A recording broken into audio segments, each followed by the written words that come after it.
Assalamualaikum warahmatullahi wabarakatuh. Alhamdulillah, salatu wassalamu ala rasulillah wa ala alihi wa sahbihi jema'in.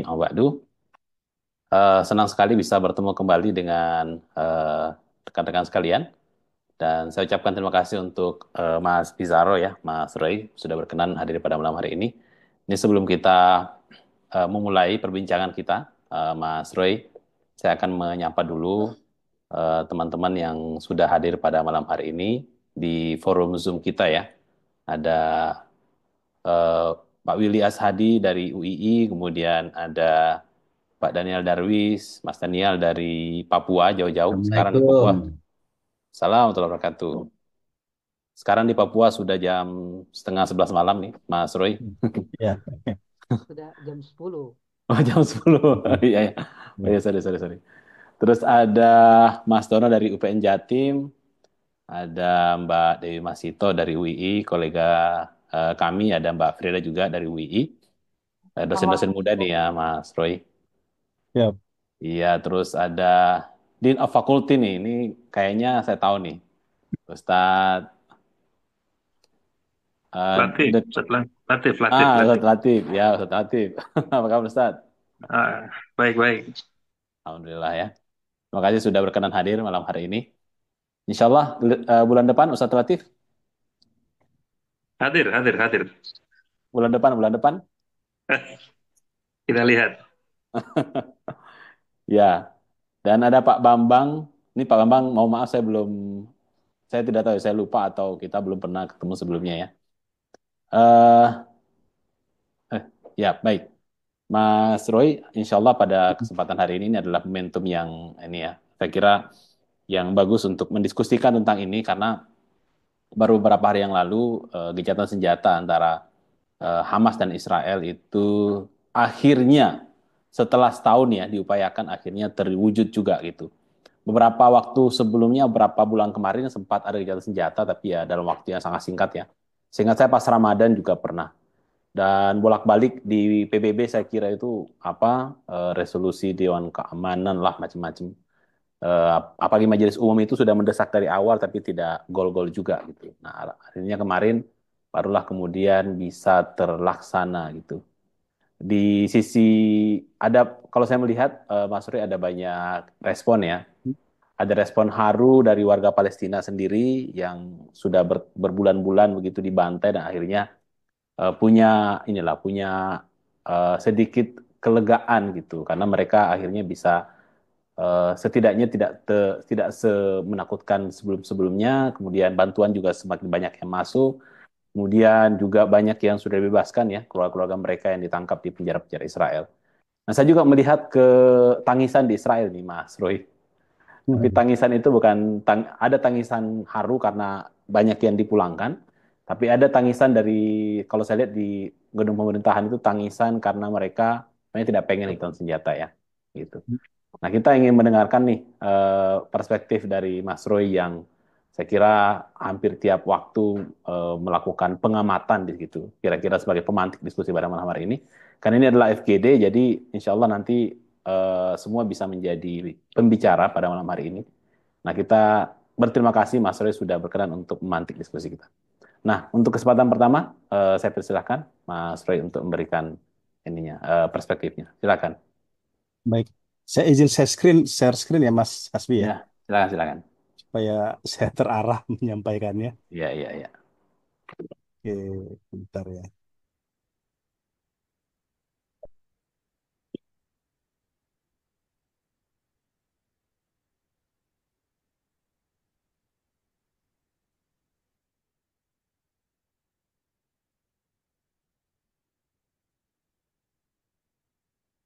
Udah ya, udah kelihatan ya. Ya, sudah. Baik, terima kasih Mas Hasbi dan kawan-kawan Insyera. Bismillahirrahmanirrahim. Assalamualaikum warahmatullahi wabarakatuh. Kebetulan. Alhamdulillahirabbil alamin wa bihi nasta'in ala umuri waddin. Wassalatu wassalamu ala asrofil anbiya muslim ba'd. Qul ta'ala fil aziz a'udzu billahi minasyaitonir rajim. Bismillahirrahmanirrahim. Walantar luang kal yahud walan nasara hatta tatabi'a minatahum. Shadaqallahul azim. Pertama-tama saya mengucapkan puji syukur terima kasih eh, kepada Mas Hasbi ya yang ngontak minggu lalu ya dan baru bisa terlaksana sekarang Mas dan ada hikmahnya karena sudah ada gencatan senjata. Ya, iya, tuh. Dan saya pun juga saat itu sudah berpikir kayaknya ini momentumnya lebih baik kita lakukan pasca gencatan senjata ya. Yang saat itu memang eh, hawa-hawanya memang sudah akan diteken oleh kedua belah pihak ya antara Hamas dengan Israel. Tak lupa juga salawat dan salam mari kita haturkan kepada kutuasana kita Nabi besar Muhammad Sallallahu Alaihi Wasallam. Ya, Bapak-bapak, ibu-ibu ya, terima kasih. Seperti dikatakan Mas Hasbi tadi, di sini saya hanya memantik saja karena ini forumnya FGD dan kita bisa berdiskusi lebih jauh ya. Pertama-tama kenal mungkin saya juga belum kenal semuanya dengan bapak-bapak, ibu-ibu yang di sini. Saya Pizarro Gozali Idrus ya. Saat ini eh, saya masih kuliah ya di USM Malaysia HI dan sehari-hari di Asia Middle East Center for Research and Dialogue ya. Ini lembaga diskusi juga yang ada di basisnya Kuala Lumpur, tapi didirikan oleh akademisi Palestina yang umumnya berada di Malaysia, Turki, dan Timur Tengah yang lainnya ya.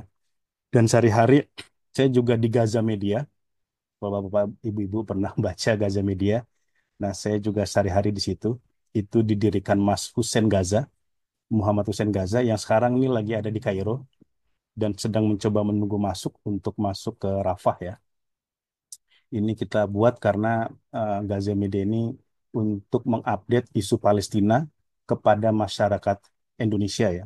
Dan kita juga punya kontributor di Gaza ya. Alhamdulillah ada yang selamat, ada yang syahid. Ya, baru beberapa bulan sekitar 4 minggu 3 minggu yang lalu, salah seorang founder kita dan tim kita Gaza Media itu syahid di Gaza ya, dan beliau juga relawan dari International Networking for Humanitarian yang didirikan oleh Mas Hussein seperti itu. Ya, eh Bapak-bapak, ibu-ibu, sebelum saya mulai, saya ingin memberikan salah satu apa eh, basis kajian ya kenapa para pejuang Gaza meluncurkan Operasi Tufanul Aqsa ya. Dan saya sempat wawancara dan minta uh, statement ya dari Kepala Departemen Politik Hamas di Gaza nih Dr. Basim Naim. Ini kemarin buku saya juga saya launching tentang Hamas dan beliau di kata pengantarnya uh, mengatakan bahwa minimal ada 5 hal yang menjadi dasar dari uh, Hamas dan para pejuang Gaza karena ini aksi kolektif yang mereka lakukan dalam melawan uh, arogansi Israel yang sudah melakukan blokade yang sangat lama di Gaza dan melakukan kolonialisme yang sangat panjang juga di Palestina. Dr. Basim Naim, beliau ini juru bicara Hamas dan juga kepala Departemen Politik Hamas di Gaza dan mantan Menteri Kesehatan Palestina eranya Ismail Haniyeh. Ya, itu beliau dalam kata pengantarnya mengatakan minimal ada 5 hal kenapa kami melakukan operasi Tufanul Aqsa. Pertama, eh, adanya upaya yang sangat intensif dilakukan oleh Israel ya, untuk menguasai penuh Masjid Aqsa dan membangun kuil di dalamnya. Ya, itu menjadi salah satu alasan utama. Makanya nanti operasi yang mereka namakan itu Operasi Tufanul Aqsa ya. Bukan Tufanul Gaza, bukan Tufan Rafah, Khan Yunis, Darbalah, dan lain sebagainya.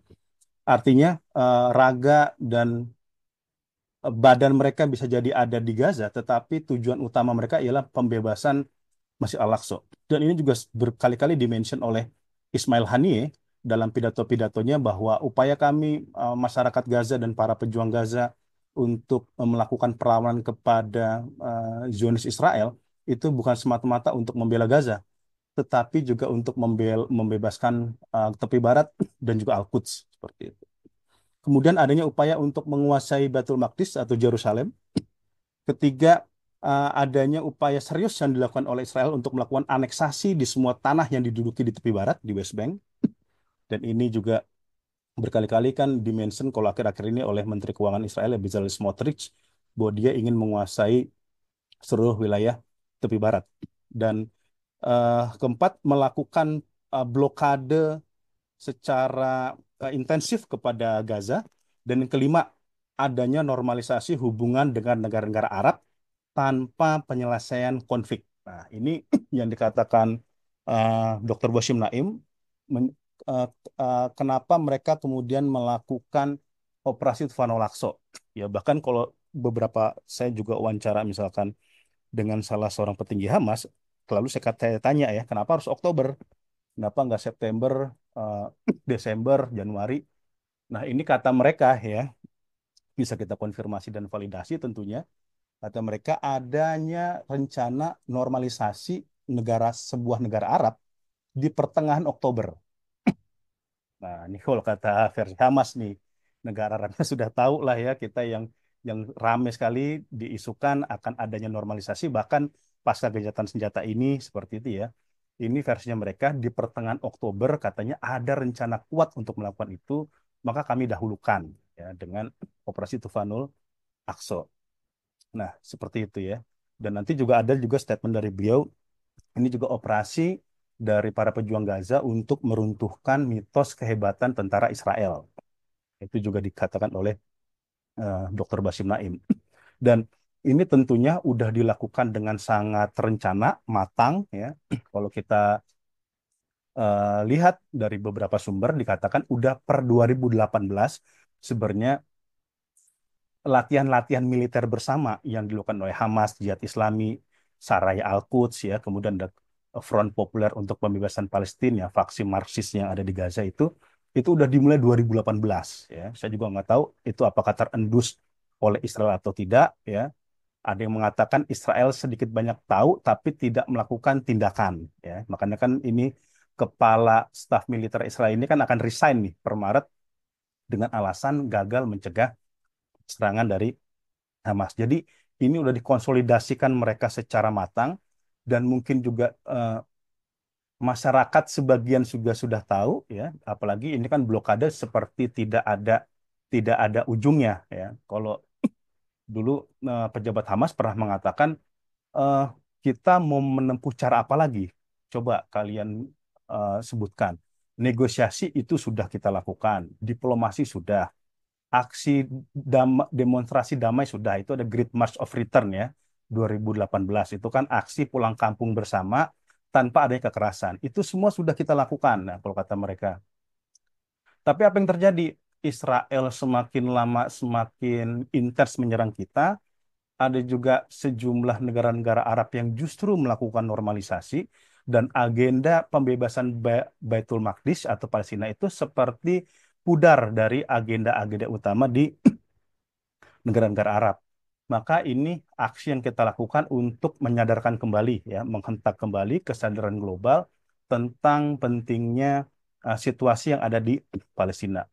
Makanya pada awal-awal terjadinya serangan itu, ini ada survei nanti ya dari Arab World for Research and Development. Ini menarik. Ternyata sebagian besar masyarakat yang ada di Palestina menganggap Operasi Tufan Al-Aqsa itu bukan perang Israel melawan Hamas, tapi perang antara Israel dengan bangsa Palestina secara umum ya. Itu surveinya itu lebih, ini West Bank, eh, GS itu Gaza Strip, ini total ya. Yang menganggap ini perang Israel dan Hamas itu 18%, tetapi yang menganggap ini perang Israel melawan bangsa Palestina itu 63%. Jadi mereka masyarakat Palestina itu melihat bahwa eh, apa yang dilakukan oleh para pejuang Gaza, faksi-faksi itu udah mewakili apa yang mereka inginkan, aspirasi mereka. Bahkan tingkat yang paling tinggi itu ada di West Bank nih.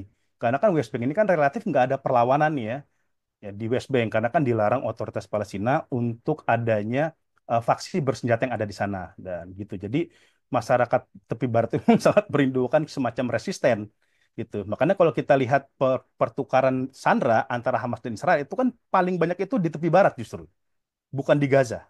Di Gaza ada tapi tidak begitu banyak. Kalau kita lihat yang pertukaran senjata yang pertukaran tawanan Desember itu yang 2023 itu kebanyakan itu justru dari tepi barat, bukan dari bukan dari Gaza karena di Gaza ini kan ada faksi perlawanan ya, Jihad Islami, Hamas dan lain sebagainya. Di sini ada tapi nggak dominan. Biasanya itu yang paling banyak tuh di Camp Jenin ya. Makanya sekarang tuh lagi diserang oleh Israel ketika gencatan senjata. Ya. Kemudian nanti juga kalau kita lihat survei di masih yang sama, itu seberapa positif. Ini survei dilakukan 1 bulan setelah Operasi Tufanul Aqsa ya. Ini November 2023, 1 bulan. Itu menariknya, tanggapan masyarakat terhadap Al-Qassam itu sangat tinggi ternyata. Seberapa positif Anda memandang Al-Qassam, itu jumlahnya kalau kita hitung itu 88% ya, dari very positif and somewhat positif itu 88%. Nanti ini berkebalikan dengan otoritas Palestina yang nggak nyampe, yang sekitar 10% saja. Ya, ya di di Palestina gitu. Ya, ini sekedar saya memberikan background ya, Mas Hasbi dan Bapak-bapak, Ibu-ibu mengenai Operasi Tufanul Aqsa yang kemarin berlangsung. Makanya kan relatif tidak ada demonstrasi besar di Gaza untuk meminta Hamas meletakkan senjatanya ya. Berbeda dengan di Israel, demonstrasi itu berjalan berjilid-jilid ya, bahkan bentrokan antara warga Israel dengan tentaranya karena meminta Netanyahu untuk menyudahi peperangan atau melakukan gencatan senjata dengan Hamas. Faktor pertama karena sandra-sandra ini perlu dikeluarkan. Ya, ada sekitar waktu itu masih 200-an ya sandra yang perlu dikeluarkan.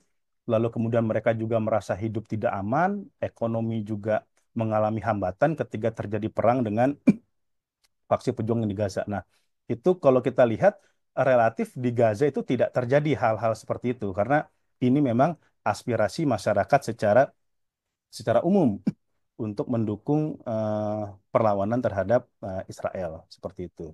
Nah, kemudian ini kan kalau kita lihat upaya gencatan senjata itu kan tadi yang dibilang Mas Hasbi ya kan finally ya akhirnya terjadi gencatan senjata. Ini kan udah sejak bulan Mei Juni 2024 itu upaya gencatan senjata itu muncul secara secara masif gitu ya. Itu nanti proposal Joe Biden itu kan juga di masa-masa itu. Tetapi kenapa dia akhirnya sekarang melakukan gencatan senjata ya? Ini ada beberapa faktor tentunya.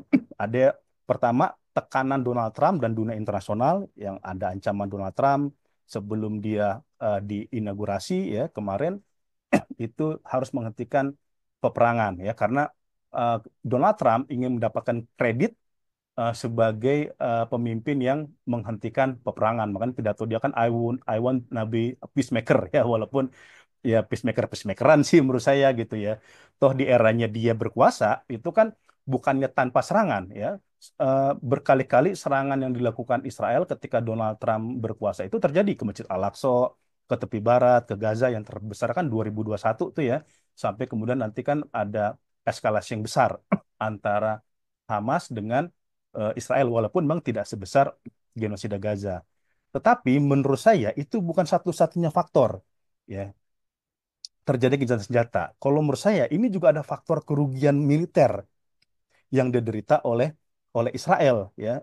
Kami di Gaza Media itu rutin ya mengupdate tentara-tentara Israel yang tewas dan itu jumlahnya sangat sangat besar ya kalau kita lihat dalam bulan Januari ini ya, terutama di Beit Hanun ya, misalkan itu di Beit Hanun ada sekitar 11 itu tentara Israel itu yang tewas ya. Saya pernah nanya nih sama Hamas ya, kok kalian bisa walaupun digempur habis-habisan tapi masih bisa nih bunuh tentara Israel. Nah, kata dia, memang diakui eh, amunisinya mereka itu nggak banyak ya. Mereka akuin itu. Secara umum amunisi kami nggak banyak, makanya kami mencoba memutar otak untuk melakukan perlawanan secara efektif. Pertama, biasa dengan memakai ranjau gitu. Ya, bisa memakai ranjau dia di daratan ataupun gedung, makanya kan kasus tentara-tentara Israel yang tewas dalam beberapa bulan terakhir itu kebanyakan kena kena explosion kan dia tuh ya. Kena explosion yang ada di gedung dan lain sebagainya. Apalagi tentara-tentara Israel yang diturunkan itu udah tentara-tentara cadangan gitu. Bukan lagi tentara-tentara yang jinin ya, karena dia juga memang terkuras tentaranya. Makanya kan yang tewas itu kalau kita lihat kan umurnya 20, 21, 22 ya. Ada lagi guru matematika gitu. Karena ada kewajiban militer dan memaksa warga sipil untuk ikut berperang di Gaza gitu. Jadi ada kerugian material, ada kerugian ekonomi dan lain sebagainya.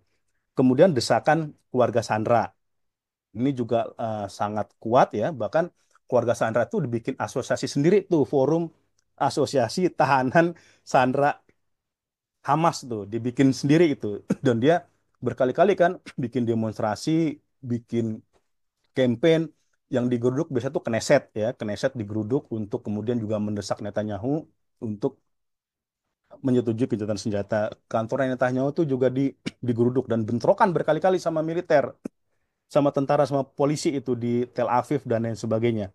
Itu dilakukan ya. Kemudian Netanyahu juga meyakini ini hanya sementara dan terbuka opsi untuk kembali berperang gitu ya. Makanya kan dia ini kan fase pertama itu kan makanya itu sangat sangat sangat dramatik ya. Diumumkan Rabu, Netanyahu rencana meratifikasi di kabinet hari Kamis tapi ditunda, di-delay. Ditunda lagi hari Jumat, katanya mau di voting ditunda lagi sampai kemudian hari hari apa ya? Hari Minggu terlaksana itu pun molor 3 jam. Yang harusnya 8.30 itu molor menjadi 11.15 ya gencatan senjata yang dilakukan oleh Netanyahu gitu.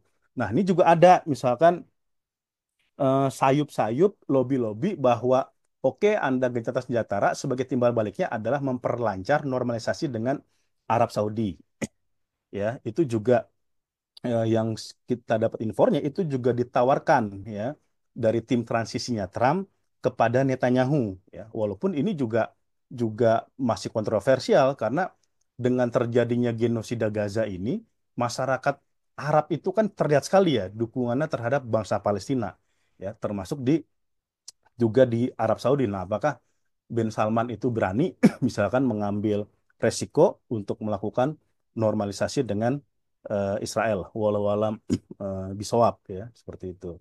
Nah, ini yang tadi saya katakan tewasnya para personil militernya Israel. Ini saya ambil dari Times of Israel ya. Ini media media mainstreamnya Israel ya.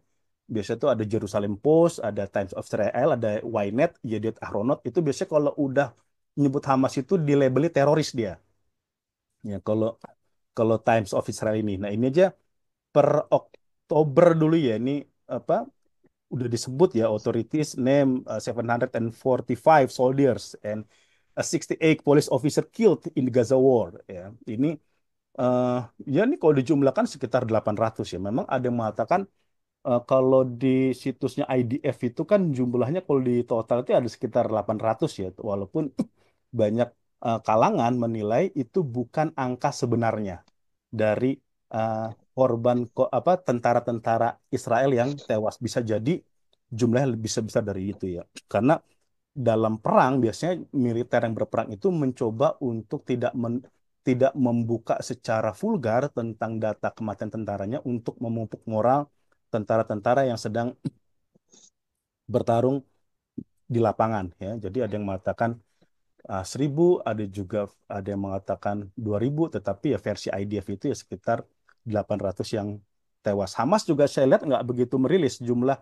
tentara dia yang tewas ya.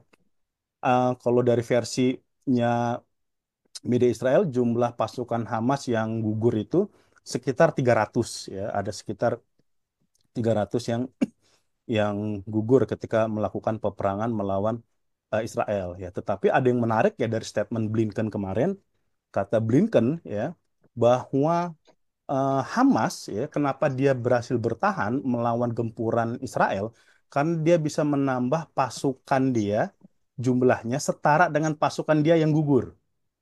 Ya, itu Blinken di last pidato, di last terakhir-terakhir pidato dia sebelum dia lengser seperti itu. Dan ini bukan hanya kata Blinken ya. Kalau kita lihat di media Israel Wala itu ada salah satu media Wala ini kelas menengah lah, bukan kayak Times of Israel, Jerusalem Post, Haaretz itu mengatakan hal yang sama. Hamas berhasil menambah jumlah petempur sekitar 12.000 milisi dalam pertarungan melawan Israel. Itu yang membuat dia bisa bertahan. Nah, jadi kebalikan nih. Kalau di Israel itu tentara-tentara itu pada mundur, officer itu milih resign, ya. Kalau di Hamas malah banyak sekali pemuda yang ingin daftar, ingin gabung, ya. Seperti itu. Karena mereka juga punya ideologi, ini peperangan di jalan yang suci, yang menang itu kemuliaan bagi Allah, mati pun itu mati syahid, ya. Seperti itu. Jadi itu yang membuat apa semangat perlawanan yang dilakukan oleh para pejuang Gaza relatif itu terpupuk secara baik ketimbang dengan Israel. Data terakhir aja tuh tentara Israel yang bunuh diri 28 ya. Terakhir saya nulis itu 28 yang bunuh diri. Polanya dua bunuh dirinya itu. Pertama, setelah dia pulang dari perang di Gaza, dia mengalami tekanan mental dan psikologis dan dia memilih jalan suicide. Atau polanya yang kedua nih, biasanya dia udah pulang, dia istirahat, tetapi dia minta kembali bergabung untuk melawan pasukan pejuang Gaza. Nanti itu ada yang milih bunuh diri. Akhirnya seperti itu. Nah, itu juga menjadi sebuah pukulan dan keterpurukan dari tentara-tentara Israel. Ya, ini juga di Jerusalem Post ya, ada 80 warga Israel di luar negeri yang nggak mau pulang. Ya, seperti itu. Ya, 80% warga Israel di luar negeri yang nggak mau pulang. Nah, seperti itu. Nah, ini sekarang kita masuk ke isu gencatannya ya. Isu gencatan yang akhirnya terjadi ya setelah faktor-faktor tadi yang saya sebutkan terjadi ya. Ini dokumen ini saya dapat dari Hamas ya. Dokumen ini udah di media-media saya udah banyak juga ditulis, cuman saya kayaknya ini lebih lebih detail ya. Ini saya dapatkan practical procedure and mechanism to implement the agreement. Ini ada 8 poin ya.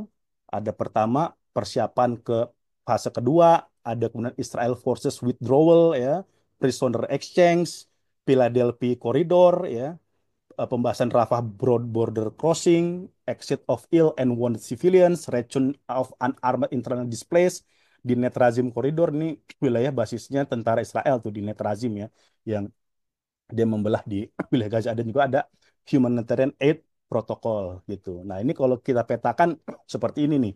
Peta yang ada di wilayah Gaza, poin-poinnya ya. Ini ada net regime axis. Ini kalau di panjangnya 66 kilometer, lebarnya 2 kilometer. Sekarang sih kayak udah lebih ya dari 2 kilometer ya. Mungkin 3 ya, 3 kilometer dari ini poros uh, net razim, ini wilayah tentara-tentaranya Israel itu juga lalu lalang di sini. Lalu ada Philadelphia Corridor. Ini kan yang paling lama ini. Kenapa poin gencatan senjata itu relatif ma- maju mundur ya, kemudian nggak bisa cepat dieksekusi karena salah satunya ialah Israel tidak mau menarik pasukannya dari Philadelphia Corridor, sedangkan Hamas mendesak Israel harus withdraw pasukan dia dari Philadelphia Corridor. Ini perbatasan yang apa, basis koridor yang membelah antara Mesir dengan Rafah ya, dan di sini tentara-tentara Israel itu mundur. Nah, ini kalau dalam gencatan senjata ini poinnya ialah tentara Israel itu udah mulai harus mundur dari Philadelphia Corridor gitu. Nah, walaupun teksnya dia harus mundur, tapi nanti Netanyahu ngomong kami akan menambah jumlah pasukan di koridor Philadelphia. Nah, itu kalau Netanyahu tuh dia keluar dari teks tuh seperti itu. Nah, ini apa basis atau demografi peta mengenai gencatan senjata sampai nanti pada hari kesekian nanti pasukan Israel itu harus mundur total. Nah, itu nanti juga bisa berlangsung di fase kedua. Nah, ini fase kedua ini belum belum dilakukan nih antara Hamas dengan Israel karena ini masih deadlock soal penarikan mundur tentara-tentara Israel. Nah, kita menunggu saja ini sampai kapan ini akan deadlock. Tapi kalau dari fase pertama itu udah berdarah-darah itu negosiasinya. Ya, di fase pertama itu udah berdarah-darah dan akhirnya disepakati kan 42 hari. Ya, itu 1,5 bulan lah ya disepakati oleh Israel dengan Hamas ya. Nah, pertanyaannya, walaupun udah gencatan senjata, apakah suasana di Gaza relatif bersih dari serangan tentara Israel? Nah, ini yang saya buktikan, sorry, yang saya kumpulkan gitu ya. Ini eh, ada sekitar 5 gencatan senjata. Ini pun yang tercatat, ya, yang tercatat di media dan ditercatat oleh jurnalis ya. Dari hari pertama Ahad 19 Januari sampai hari Selasa. Ini yang hari Rabu saya nggak tahu nih, saya belum update ya.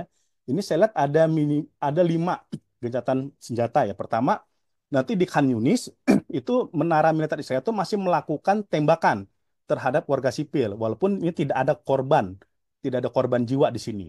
Yang kedua, nanti dia pakai drone, karena mungkin pasukan itu udah mulai menarik diri. Ada juga dia pakai drone menjatuhkan bom di dekat zona penyangga. Nah, ini ada korban terluka, walaupun nggak ada yang tewas. Ini kasusnya di Gaza Selatan, masih pada hari Ahad juga. Nah, ini yang udah mulai ada yang meninggal, tewas ini pada Senin 20 Januari. ada 2 warga Palestina yang tewas ditembak oleh sniper Israel, ya, termasuk seorang remaja bernama Zakaria Hamid Yahya Barbah, ya. Ini lokasinya di Rafah, ya. Lokasinya berada di Rafah. Lalu juga 2 warga Palestina terbuka akibat tembakan pasukan Israel itu nih di jalur Netzarim di Gaza City hari Selasa.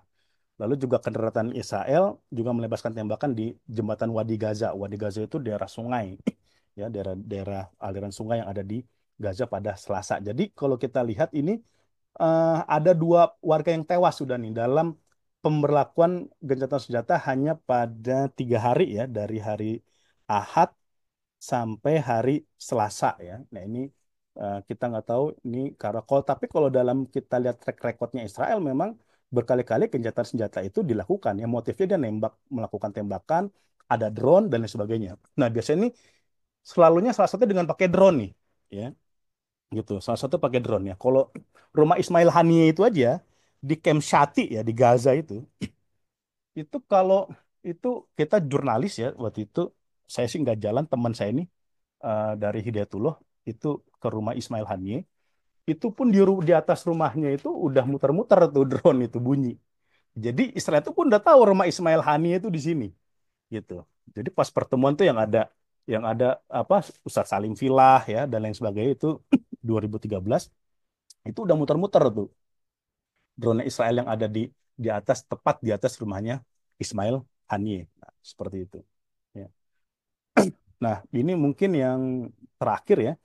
Pertanyaannya, sejauh mana apa tenaga Trump untuk menjamin gencatan senjata, ya. Ini kemarin ketika dia inauguration aja dia udah speech, ya, bahwa dia tidak bisa memberikan jaminan dan bahkan dia tidak yakin gencatan senjata ini bisa bertahan, ya. Di situ dia juga mention bahwa Hamas apa apa salah satunya itu, ya, dia juga ikut menyerang Hamas, ya, eksistensi Hamas, dan dia mengatakan Hamas itu lemah dan gagal mengelola Gaza. Makanya nanti kan ada ide untuk mendorong Mahmud Abbas yang dia presiden otoritas Palestina itu untuk memimpin Gaza, ya, gitu. Problematikanya kan Mahmud Abbas ini secara kepemimpinan ini banyak ditolak oleh masyarakat Palestina, ya, karena otoritas Palestina itu dianggap eh, doing nothing gitu, ya, tidak banyak melakukan tindakan untuk menyelamatkan Palestina dari kekerasan dilakukan oleh Israel. Ini nggak usah jauh-jauh di Gaza, ya, kemarin di Jenin bahkan otoritas Palestina itu pun bahkan memerangi masyarakat yang ada di Jenin, ya, kelompok bersenjata yang ada di Jenin yang dianggap ingin membuat kerusuhan dengan melakukan perlawanan terhadap Israel, gitu. Terakhir juga kemarin ketika sambutan, kan masyarakat tuh sebenarnya kan di tepi barat itu dilarang sama Mahmud Abbas untuk menyambut para tahanan yang dibebaskan hasil kesepakatan gencatan senjata, tapi masyarakat itu nggak bisa dibendung. Terus dia menaiki bis-bis, ya, menaiki mobil-mobil yang membawa tahanan Palestina yang bebas, ya. Lalu juga eh, ketidaktertarikan Trump juga untuk membahas pembentukan negara Palestina, ya. Administrasi Trump saya lihat nggak pernah, ya, untuk mencoba berbicara secara serius dan signifikan untuk mendorong terbentuknya negara Palestina. Dan kemudian juga kita juga nggak melihat, ya, adanya dari pemerintahan Trump yang berupaya merintangi atau menentang rencana Israel untuk menguasai lebih banyak wilayah di tepi barat, ya. Nah ini menjadi isu sekarang nih, isu kekerasan di tepi barat ini, ya, karena eh, salah kenapa misalkan Menteri Keuangan Israel itu Bezalel Smotrich, ya, dia partainya itu namanya Partai Zionisme Religius, ya, dia punya punya 7 kursi di parlemen, di Knesset itu. Dia kan menolak tuh gencatan senjata, tapi akhir-akhirnya kan agak lunak, ya, karena salah setelah dijanjikan perluasan pemukiman di tepi barat itu diberikan kepada partainya dia, gitu, ya. Makanya kan Menteri Pemukiman Israel itu kan dari partainya Bezalel Smotrich itu, ya, Menteri Pemukimannya Israel yang ada di sana itu tuh berasal dari partainya Smotrich, dan Smotrich ini megang keuangan, dia megang keuangan nih, dana yang ada di Palestina, yang ada di Israel. Nah, itu mungkin Mas Hasbi, ya, ini saya hanya sebagai pemantik saja, bahwa Bapak Ibu-Ibu saya yakin juga lebih banyak informasi dan analisisnya mengenai apa yang terjadi di Palestina. Nah, ini kami dari Sahabat Al-Aqsa, ya, dan Institut dan Yayasan Khidmat Indonesia untuk Tanah amanah ya. Ini kantornya di Jogokarian, saya bergabung juga di kita. Ini kita sudah mendokumentasikan Perang Gaza ya dari 7 Oktober 2023 sampai 7 Oktober 2024. Ini masih terus dirilis ya sampai gencatan senjata. Nah, itu ini bisa di Bapak-bapak Ibu-ibu bisa diunduh ya di link ini https://bit.ly ebook Perang Gaza. Nah, ini dokumentasi Perang Gaza dari mulai 7 Oktober 2023 sampai 7 Oktober 2024 ya. Lengkap foto, video, dan kejadian. Ini untuk apa? Karena kita perlu mendokumentasikan ya, karena ini genosida yang sangat besar dan ini menjadi perhatian internasional. Kita perlu membackup dokumentasi ini sebagai catatan perang yang kejahatan yang dilakukan oleh Israel. Itu saja Mas Hasbi ya. Mohon maaf apabila ada salah kata, kekeliruan dan kelemahan. Demikian dari saya. Bila taufik walhidayah. Assalamualaikum warahmatullahi wabarakatuh. Waalaikumsalam warahmatullahi wabarakatuh. Makasih Mas Roy. Tadi ada banyak hal yang tadi sudah dipantik ya untuk kita malam hari ini. Saya kira ada beberapa poin yang saya perlu mungkin ulangi kembali ya Mas Roy ya untuk sekedar mempertegas yang pertama bahwa eh, apa walaupun di media selama ini apalagi media mainstream ini kan berupaya untuk di framing ya bahwa ini adalah perang antara Israel dan Hamas gitu.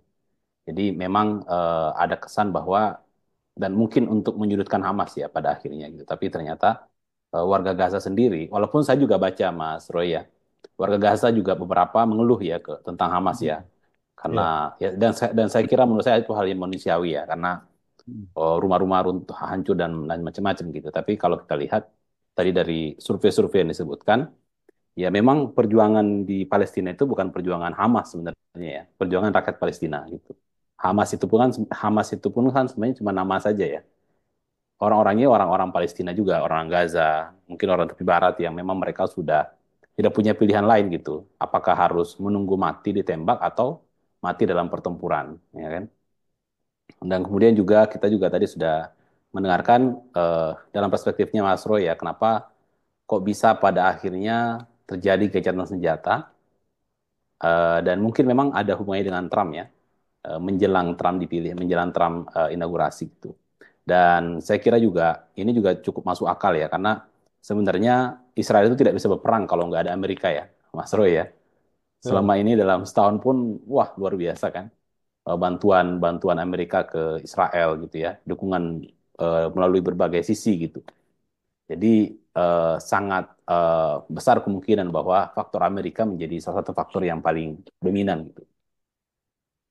Baik, saya mengundang eh, rekan-rekan semua, teman-teman sekalian untuk ikut menyumbang perspektif atau mungkin bertanya atau berbagi atau menanggapi silahkan atau punya cara pandang yang lain, perspektif yang lain silahkan. Di sini saya kira ada banyak teman-teman yang concern ya dalam isu ini saya kira khususnya teman-teman Insira dan beberapa teman-teman kolega saya juga dari UI. Nah, di sini juga ada Pak Faisal Assegaf nih sama sesama jurnalis ya, Mas Roy ya. Teman Yang saya kira nongkrong juga, nih saya di Kemlu. oh iya iya iya iya.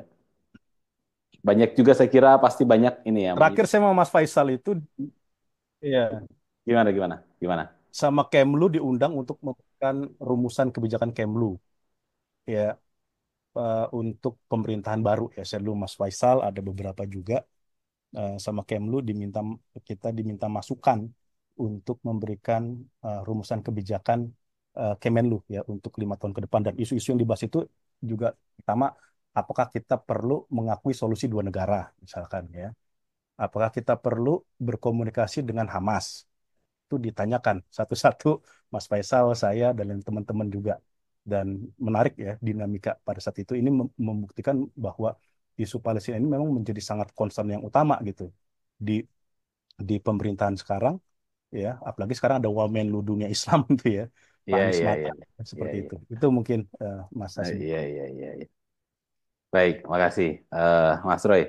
Eh, Teman-teman, Bapak Ibu sekalian mungkin ingin menyumbang pendapat karena ini FGD ya. Ini bukan apa namanya bukan talk show ya. Ini FGD jadi silakan mau bertanya juga bisa, mau menyampaikan pendapat juga bisa gitu.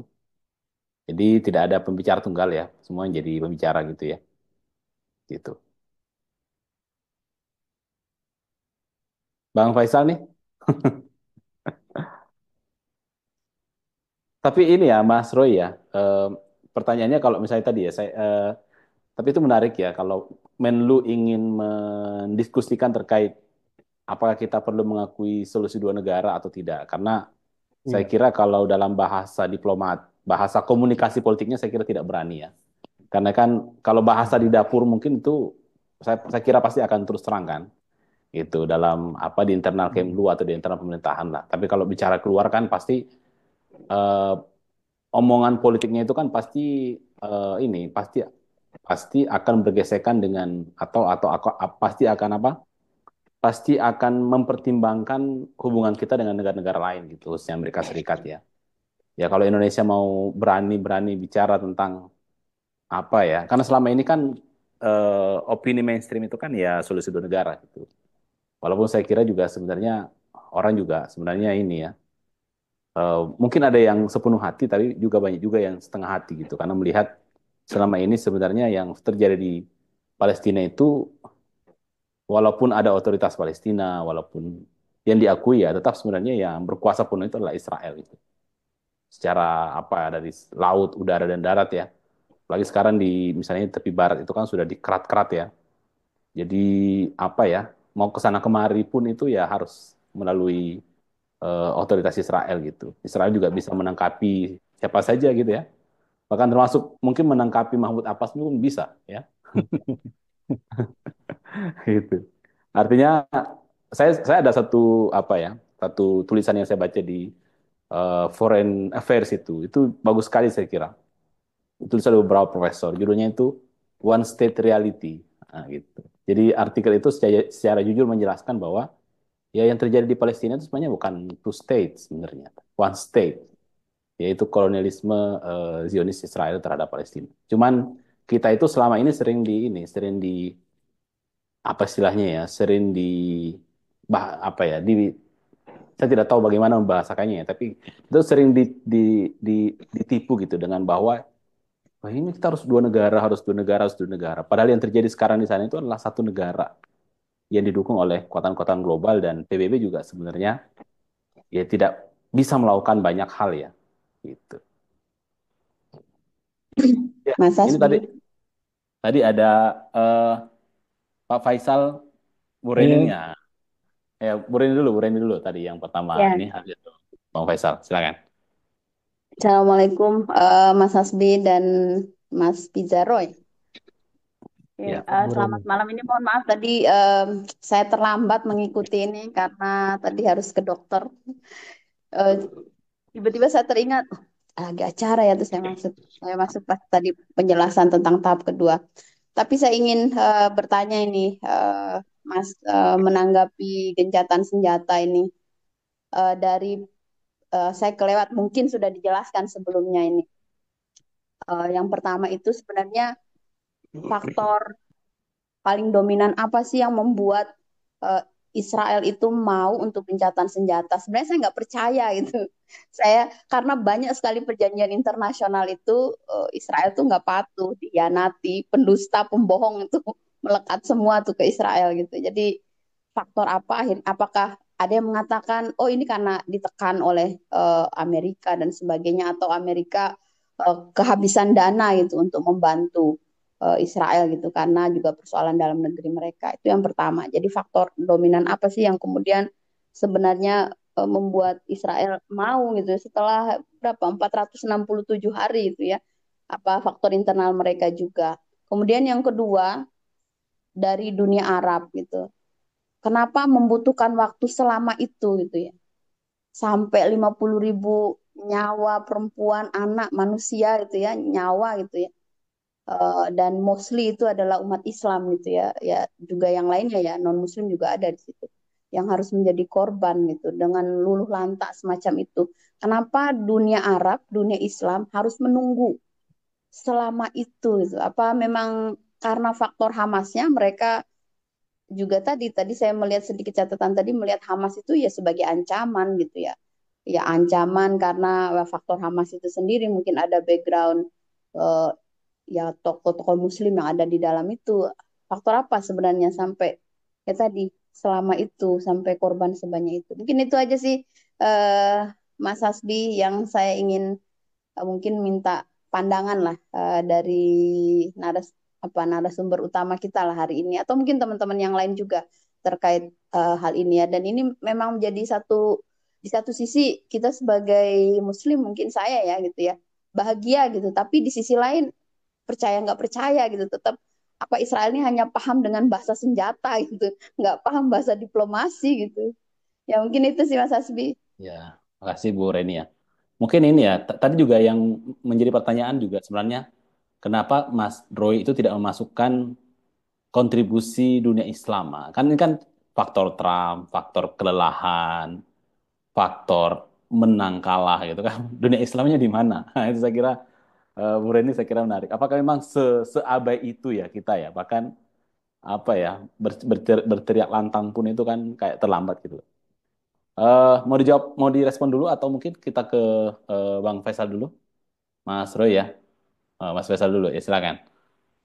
Dari tadi on off saya lihat nih ininya. Ya, mungkin Mas Faisal bisa apa bisa Halo, juga. Assalamualaikum. Salam, Waalaikumsalam salam. warahmatullahi wabarakatuh. Terima kasih Pak Hasbi, terima kasih Pizarro.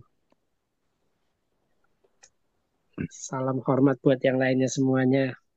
Iya, di mana nih? Ya, Di Rawamangun apa di jalan nih? Di rumah, di rumah.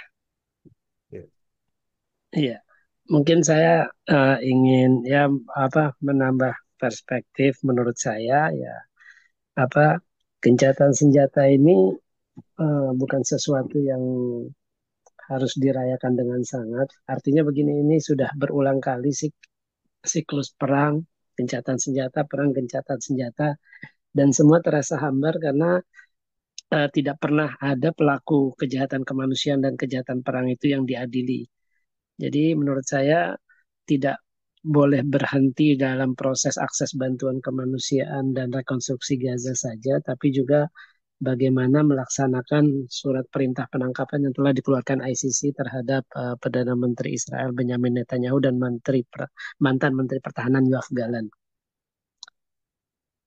Jadi gencatan senjata, jadi kita harus dunia harus memberikan keadilan, bukan sekedar menghibur dengan memberi bantuan kemanusiaan atau rekonstruksi, tapi juga harus memberikan keadilan kepada warga Palestina di jalur Gaza.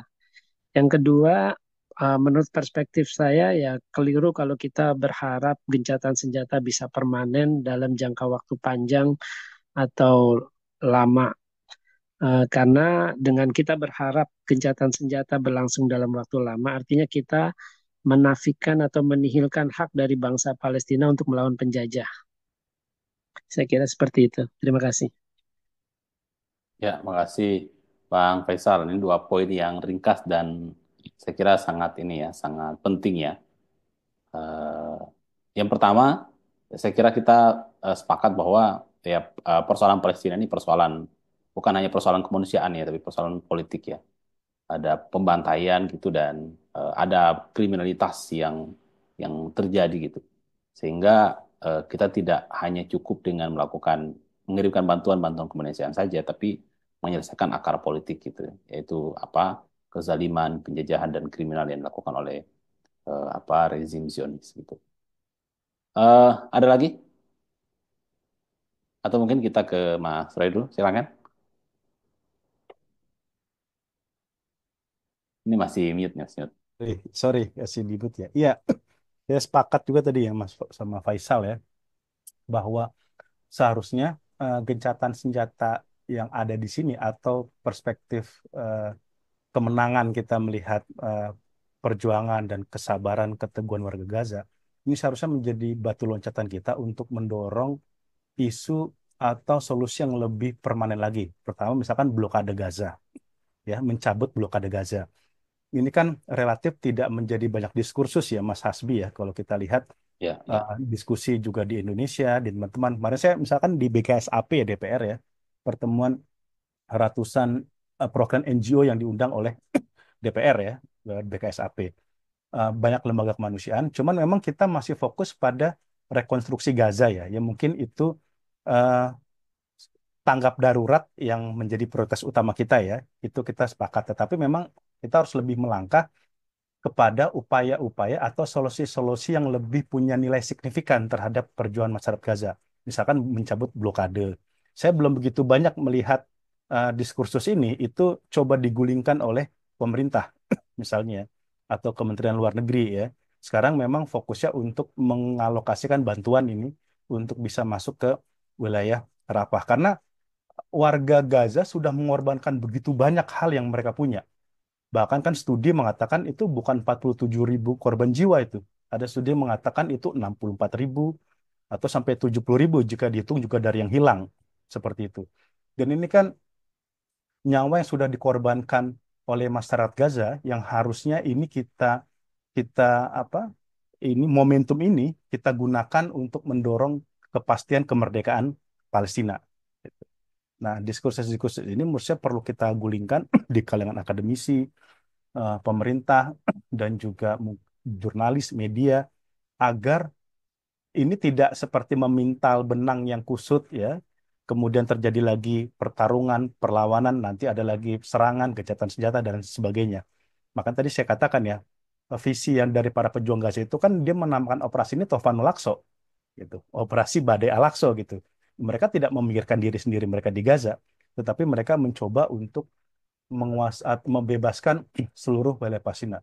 Mungkin saja ada diskursus itu ya di internal Kemenlu ya, tapi kita harapkan ini juga berani disuarakan secara vulgar kepada masyarakat. Tadi yang Mas Hasbi bilang memention misalkan isu solusi dua negara yang terjadi kan sekarang ya satu negara itu nggak ada dua negara gitu.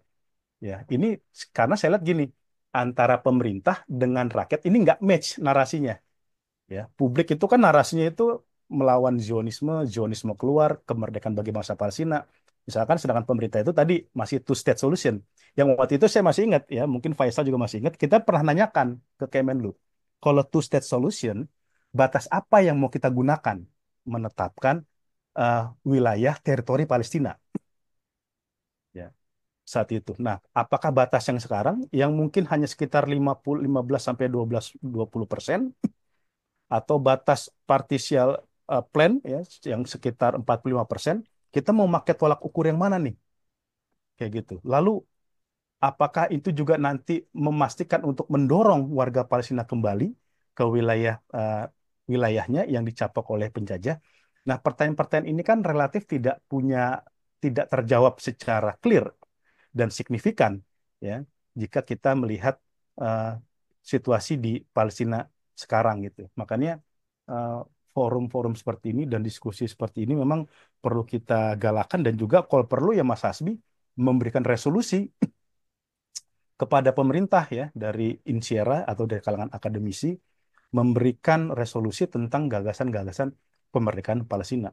Itu kan kenapa kemudian warga Gaza itu relatif tidak banyak protes kepada Hamas ya, walaupun mereka ini babak belur. Karena mereka memang udah menitipkan amanah perlawanan ini kepada para pejuang Gaza ya untuk menuntaskan eh, perlawanan dan blokade yang dilakukan oleh penjajah gitu.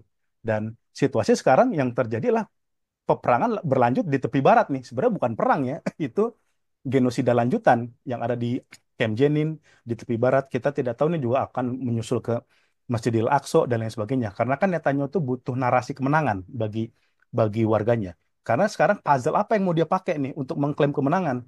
Dari tiga tujuan utama Netanyahu itu kan nggak ada yang terpenuhi. Pertama, melumpuhkan Hamas ya, itu tidak tercapai. Bahkan Hamas semakin lama semakin solid. Kemarin aja kan pas lagi pertukaran sandera kan Israel sendiri itu shock saya baca ya. Kok Al-Qassam tiba-tiba muncul dari arah-arah yang tidak diduga dengan pakaian yang bersih ya, dengan dukungan masyarakat yang besar ya. Mereka pun gagal untuk mengidentifikasi itu. Kemudian tujuan untuk membebaskan sandera itu gagal ya.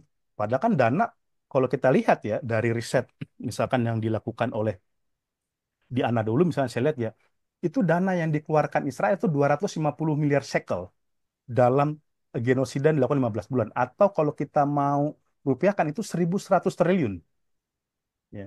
Dana yang sudah dihabiskan oleh Israel dalam genosida Gaza. Tapi apa sih yang mereka dapat? Sandra toh nggak keluar. Sandra masih ditawan oleh Hamas. Kemarin 3 itu keluar itu juga masih relatif sehat itu, Mas Hasbi ya. Netanyahu sekarang ini kebijakannya dia melarang Sandra untuk speech direct ke media. Karena Hmm. terjadi kasus-kasus sebelum-sebelumnya ketika Sandra keluar dan dia ngomong di media itu justru menjadi kredit bagi bagi Hamas. Hamas, iya. Ya gitu. Tetapi ini menariknya sekarang keluar orang tuanya malah yang ngomong ke media. Kayak kemarin tuh Emily Demery ya, Iya, iya. Sandra Israel yang dia British Israel citizen, dua kenegaraan, itu ibunya ngomong tuh Mandy Demery yang dia mengatakan anak saya lebih sehat daripada yang saya bayangkan. Gitu. Kata Emily Demery sampai dibikin podcastnya tuh sama Sky News Amerika tuh cerita tersebut itu kan justru malah semakin memperkuat nih tuntutan keluarga Sandra bahwa memang ada yang salah dari Netanyahu.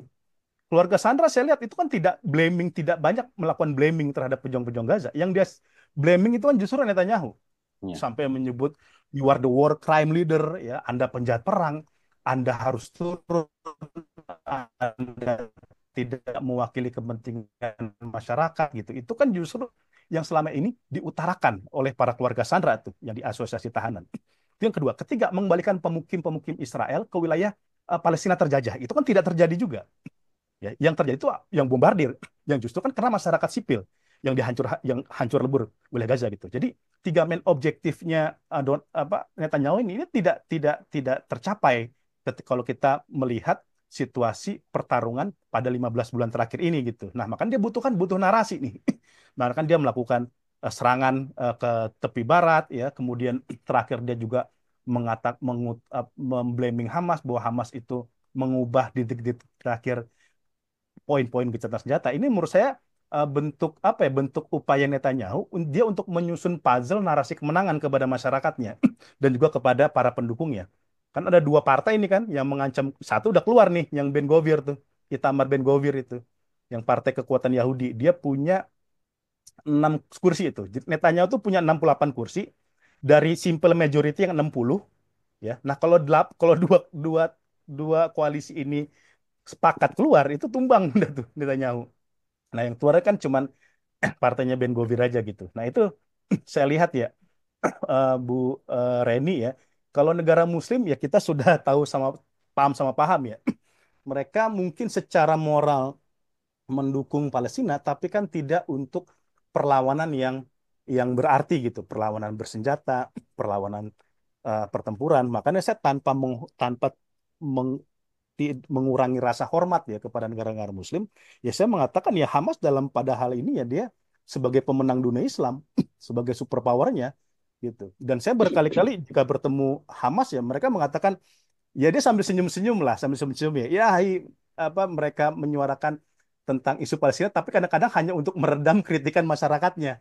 Karena pemerintahnya dianggap tidak banyak berbuat terhadap Palestina, makanya bikin konser ya kemudian ketemu dengan Hamas ya padahal eh, tidak begitu banyak sebenarnya bantuan yang diterima oleh mereka ya bantuan tetap ada ya tetapi dalam jumlah signifikan tidak banyak bahkan sampai ada satu istilah nih saya masih ingat bahasa mereka tuh ya mereka tuh full talk ya full talk eh, eh, no big action gitu kebanyakan bicara tapi nggak ada aksi yang besar ya tidak ada aksi yang konkret ya walaupun sampai bercanda-bercanda sih ngomongnya, tetapi sih saya lihat memang dalam satu irisan memang eh, kita perlu mengocok ulang mungkin ya, mereformulasi bagaimana posisi negara-negara Muslim ini punya kekuatan yang sangat signifikan. Itu juga yang kadang kita mention juga kalau ketemu dengan teman-teman Kemenlu di DPR ya, termasuk juga dulu pertemuan kecil dengan DPR.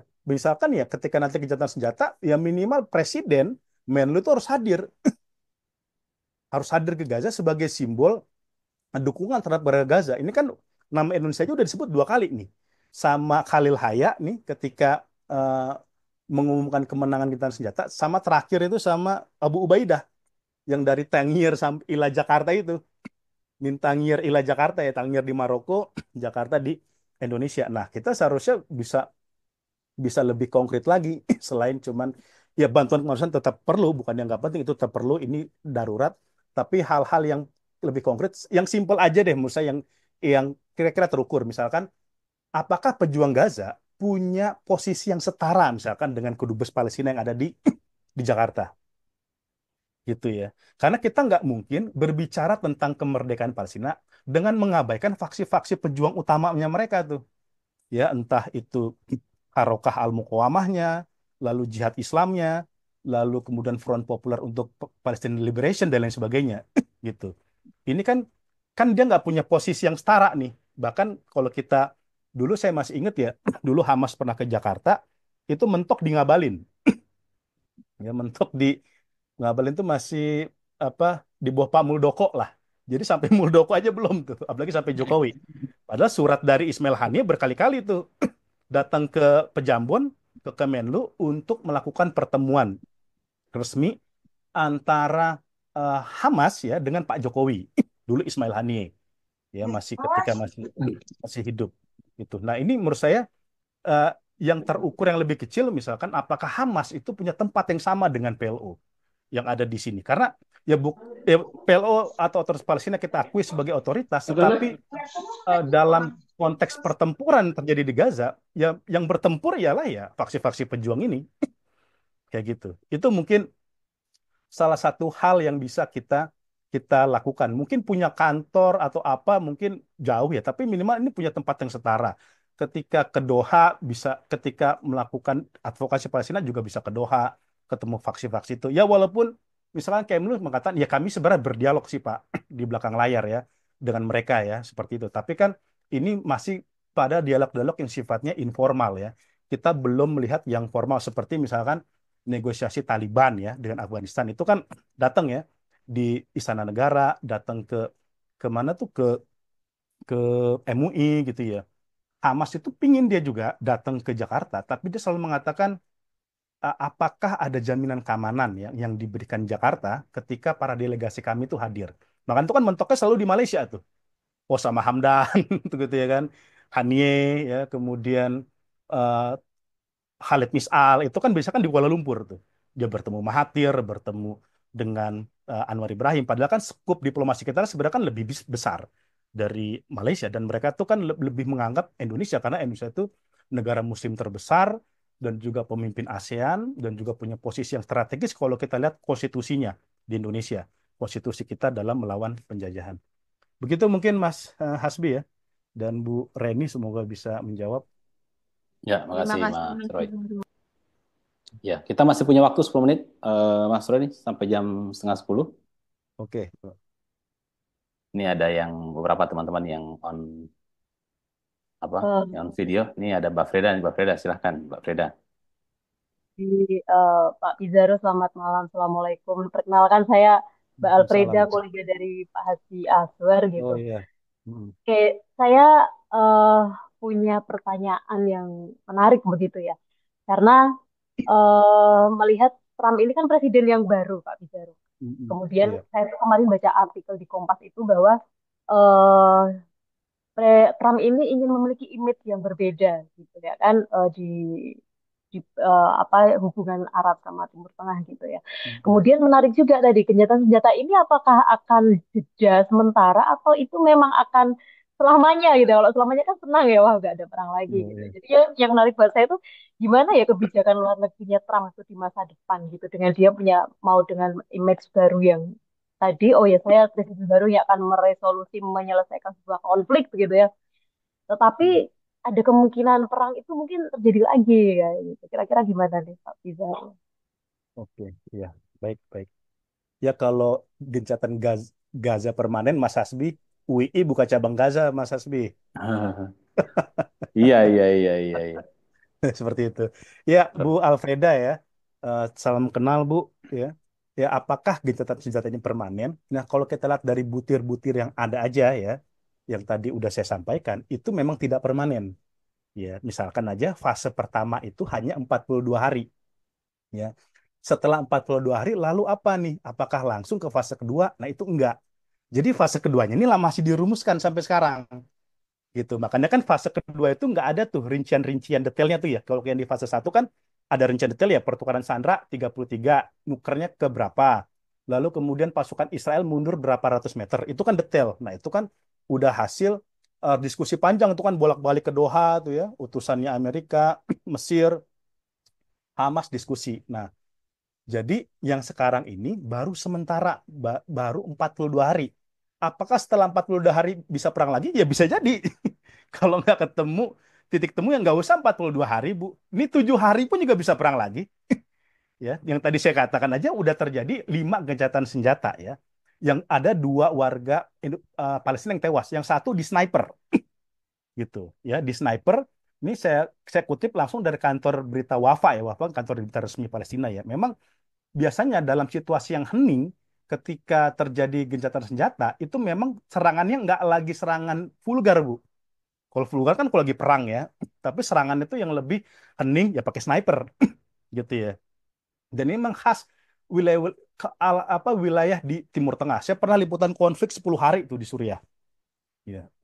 Saya naik mobil itu kecepatan 100 km per jam. Waduh, kata saya, supirnya orang Suriah, bukan saya gitu ya. Saya bilang, ya ahi, kita naik mobil 100 km per jam. Kenapa emang? Kenapa nggak 50 km aja? Udah, pokoknya antum tutup mata, jika perlu zikir, dan saya 100 km per jam tanpa lampu, without lamp. Wah, tanpa lampu, ini apa nggak bahaya? Saya tanya kenapa? Karena sniper-sniper udah nunggu nih, di atas nih, sniper-sniper Basar Asad tuh.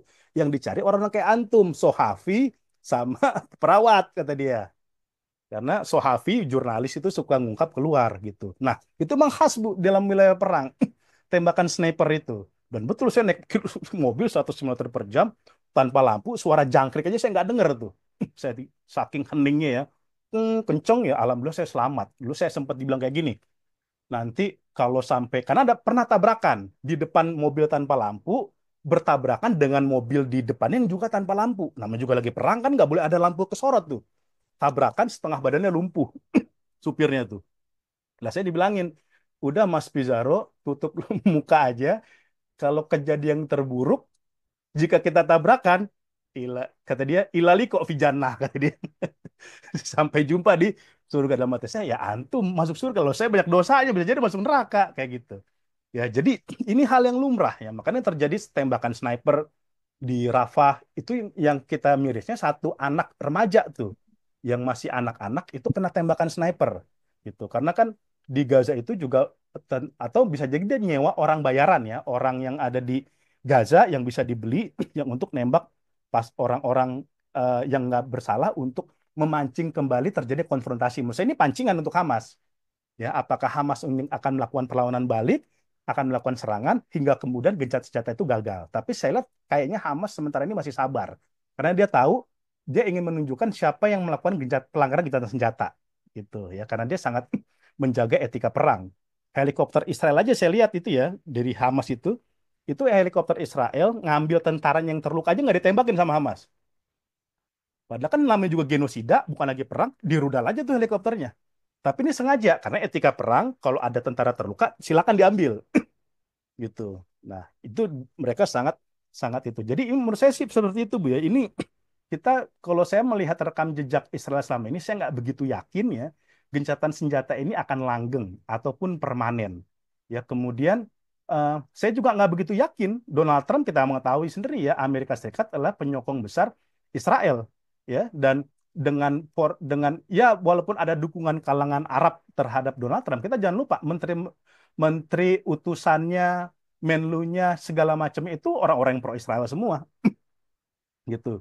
Dan saya udah pernah juga ngomong ya di forum yang lain, ini kita bisa melihat bukan tidak mungkin ini gimmicknya Trump untuk mendapatkan kredit dan untuk menyambut inaugurasinya gitu. Tetapi kan tadi ya, seberapa lama nih endurance-nya Donald Trump untuk memastikan tidak si anak bandel Netanyahu ini tidak bikin ulah ya kayak gitu. Dan ini kita masih menunggu, tetapi kalau kita lihat track record selama Donald Trump memimpin, serangan-serangan itu masih terus terjadi dilakukan oleh Netanyahu, dan bahkan Netanyahu itu kan mendapatkan juga tidak hanya dukungan secara militer tapi dukungan secara diplomatik, yaitu dia membangun 4 normalisasi kan tahun 2020 itu di eranya Donald Trump, pertama sama Uni Emirat Arab, kedua sama Bahrain, ketiga Sudan, keempat Maroko, yang itu tidak dilakukan sama Joe Biden, dan juga memindahkan ibu kota dari Tel Aviv ke Yerusalem. Nah itu juga tuh kreditnya Donald Trump. Jadi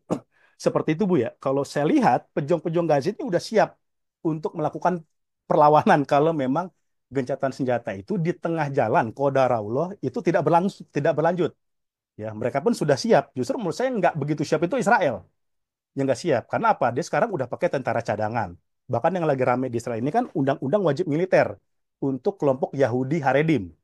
Ya, nah Yahudi Haredim ini menolak nih, walaupun dia mendukung Israel melawan Hamas, tapi dia nggak mau ikut berperang. Kayak gitu. Ya, dia nggak mau ikut berperang dan dia diberlakukan undang-undang itu dan juga banyak ditolak oleh oleh ya, kelompok Yahudi di sana gitu. Itu kan membuktikan ya sampai kelompok Yahudi aja diminta perang ini kan sebenarnya secara militer dan kuantitas tentara dia ini udah nggak sehebat dulu lagi nih kayak gitu ya. Apalagi banyak anggota apa warga-warganya yang memilih kabur ke luar negeri. Menurut saya sih emang karena Hamas itu dia perang memang untuk jalan kemuliaan Islam atau kita kalau pakai bahasa Ustaz Hasbi ini jihad lah ya seperti itu ya. Sedangkan Israel itu kan mencari keuntungan dunia gitu ya. Gue dapat apa nih? Ya gitu. Makanya kan 800 perwira Israel itu yang saya di Middle East Monitor itu memilih mundur. Mungkin cost-nya itu nggak sebanding dengan penderitaannya. Kayak gitu ya. Cost-nya itu nggak sebanding dengan penderitaan yang mereka dapatkan. Sedangkan Hamas itu kan dia nothing tulus ya. Dia ya menang alhamdulillah, meninggal ya mati syahid lah misal seperti itu. Gitu. Makanya pola saya lihat walaupun pemimpin-pemimpin Hamas itu banyak yang tewas, itu tidak menghentikan perlawanan. Ya, 2024 itu kurang apa tuh? Dua ideolog dan dua pendiri Hamas itu gugur dalam waktu berdekatan. Saya Ahmad Yasin dan Abdul Aziz Rantisi. Ya, meninggal hanya hitungan bulan loh itu. Dan itu bukan orang sembarangan. Saya Ahmad Yasin itu ideologi Hamas. Tapi apakah Hamas itu mengundur? Enggak. Setelah 2004 itu kan perang terus berlanjut. Bahkan pemilu dia menang. Nanti ada perang Al-Furqan ya, peralihan 2008 sampai 2009. Ya, seperti itu. Itu juga dilakukan oleh para pejuang Hamas. Ini sama nih kayak sekarang Ismail Haniyeh gugur, Yahya Sinwar gugur, tapi itu tidak mengendurkan perlawanan yang dilakukan oleh para pejuang yang ada di Gaza. Begitu mungkin Bu ya, yang bisa saya jawab. Mungkin yang lain bisa Iya, iya, menambahkan jika iya, saya keliru ataupun ada hal-hal yang lebih bisa di-share dan lebih valid lagi. Walau iya, alam iya. bisawab.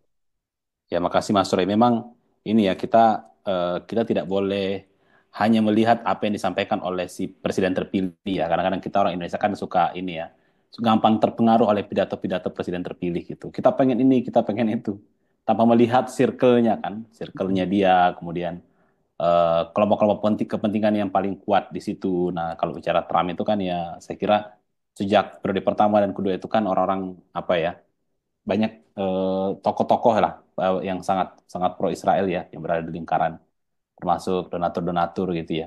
Apalagi Trump sebagai ini ya, Bang Mas Roy ya.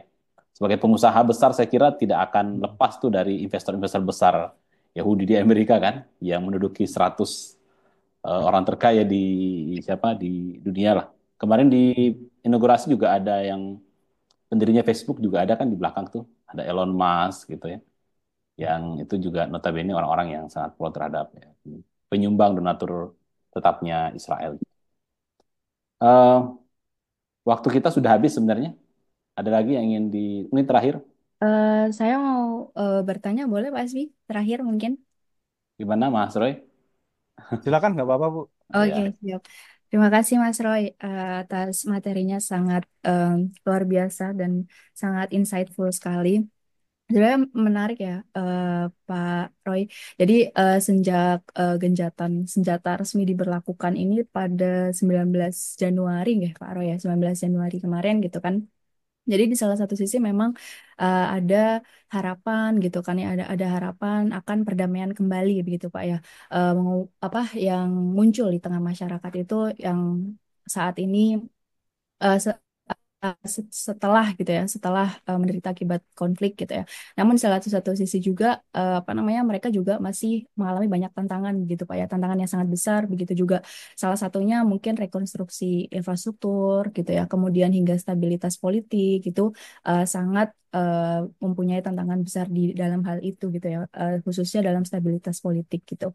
Nah, kemudian di sini Ada beberapa pertanyaan Pak yang mau saya tanyakan, tapi kalau sama tidak terjawab semua juga tidak apa-apa Pak Roy. Jadi sebenarnya tadi juga menyambung dari Mbak Freda gitu kan. Jadi saya sebenarnya tadi penasaran apakah apa namanya gencatan senjata ini tuh sifatnya itu long term atau long term atau short term gitu Pak. Tapi tadi secara tidak langsung terjawab, berarti ini short term gitu Pak ya.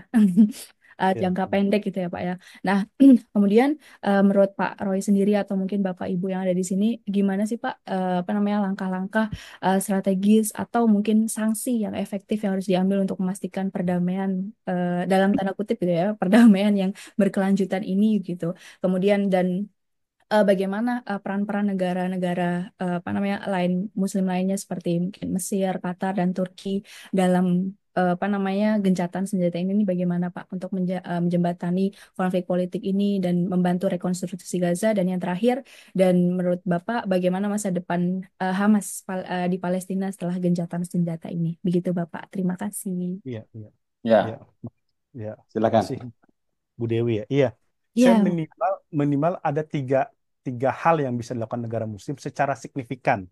Ini kalau kata Bu Dewi ya, kalau tujuannya untuk mengakhiri genosida eh, Israel ya, kalau tujuannya seperti itu ya. Pertama sih menurut saya negara-negara Muslim yang punya hubungan diplomatik dengan Israel itu sekarang dihentikan, gitu, menghentikan semua hubungan diplomatik negara-negara Muslim jika dia punya hubungan dengan Israel ya. Kemudian menghentikan perdagangan dengan Israel ya. Karena Israel selama ini kan dia memang tujuannya kenapa dia bisa eksis ya karena bantuan ataupun ekonomi dia selama ini juga ditopang oleh banyak negara, termasuk juga negara-negara Muslim gitu. Kalau negara Muslim kompak tuh negara-negara oke kompak untuk tidak lagi berdagang dengan Israel, menurut saya Israel itu udah akan sangat terdampak dengan sangat buruk jika itu dilakukan. Sekarang aja negara-negara Eropa aja udah nggak mau itu melakukan hubungan dengan Israel. Irlandia, Spanyol misalkan ya, dia nggak mau pelabuhannya itu jadi tempat transit untuk senjata Israel. Jangankan dikirim dari Spanyol ya, jadi tempat transit aja dia nggak mau. Ya, gitu juga Irlandia, dia membuat undang-undang untuk menghentikan ekspor kepada Israel, ekspor senjata. Nah, itu dirancang. Jadi ada tindakan-tindakan terukur yang berdampak signifikan gitu. Nah, di Indonesia syarat ini belum relatif ada nih. Kita kan selalu kalau kita bicara soal Israel itu kita pakai kutip alinea itu ya. Undang-undang Undang-Undang 45 nih ya pertama. Tetapi ada nggak sih relogasi yang lebih jelas? Misalkan yang gampang aja nih, dilarang warga Indonesia menyuarakan dukungan bagi penjajahan. Kita kan nggak punya tuh regulasinya ya secara Ya, ya, spesifik. ya, ya. Makanya Ya, tuh kayak Permadi Arya ya saya lihat itu vulgar itu menyampaikan dukungan kepada Israel. penjajah Israel gitu. Ya, Ya, ya, itu secara umum kita belum ada. Dan kita juga hubungan dagang kita sama Israel di balik layar itu masih banyak dan ya, bukan balik layar lagi sih. Sekarang kan sama Kemendak BPS itu kan dilansir ya. ya, Dilansir ya.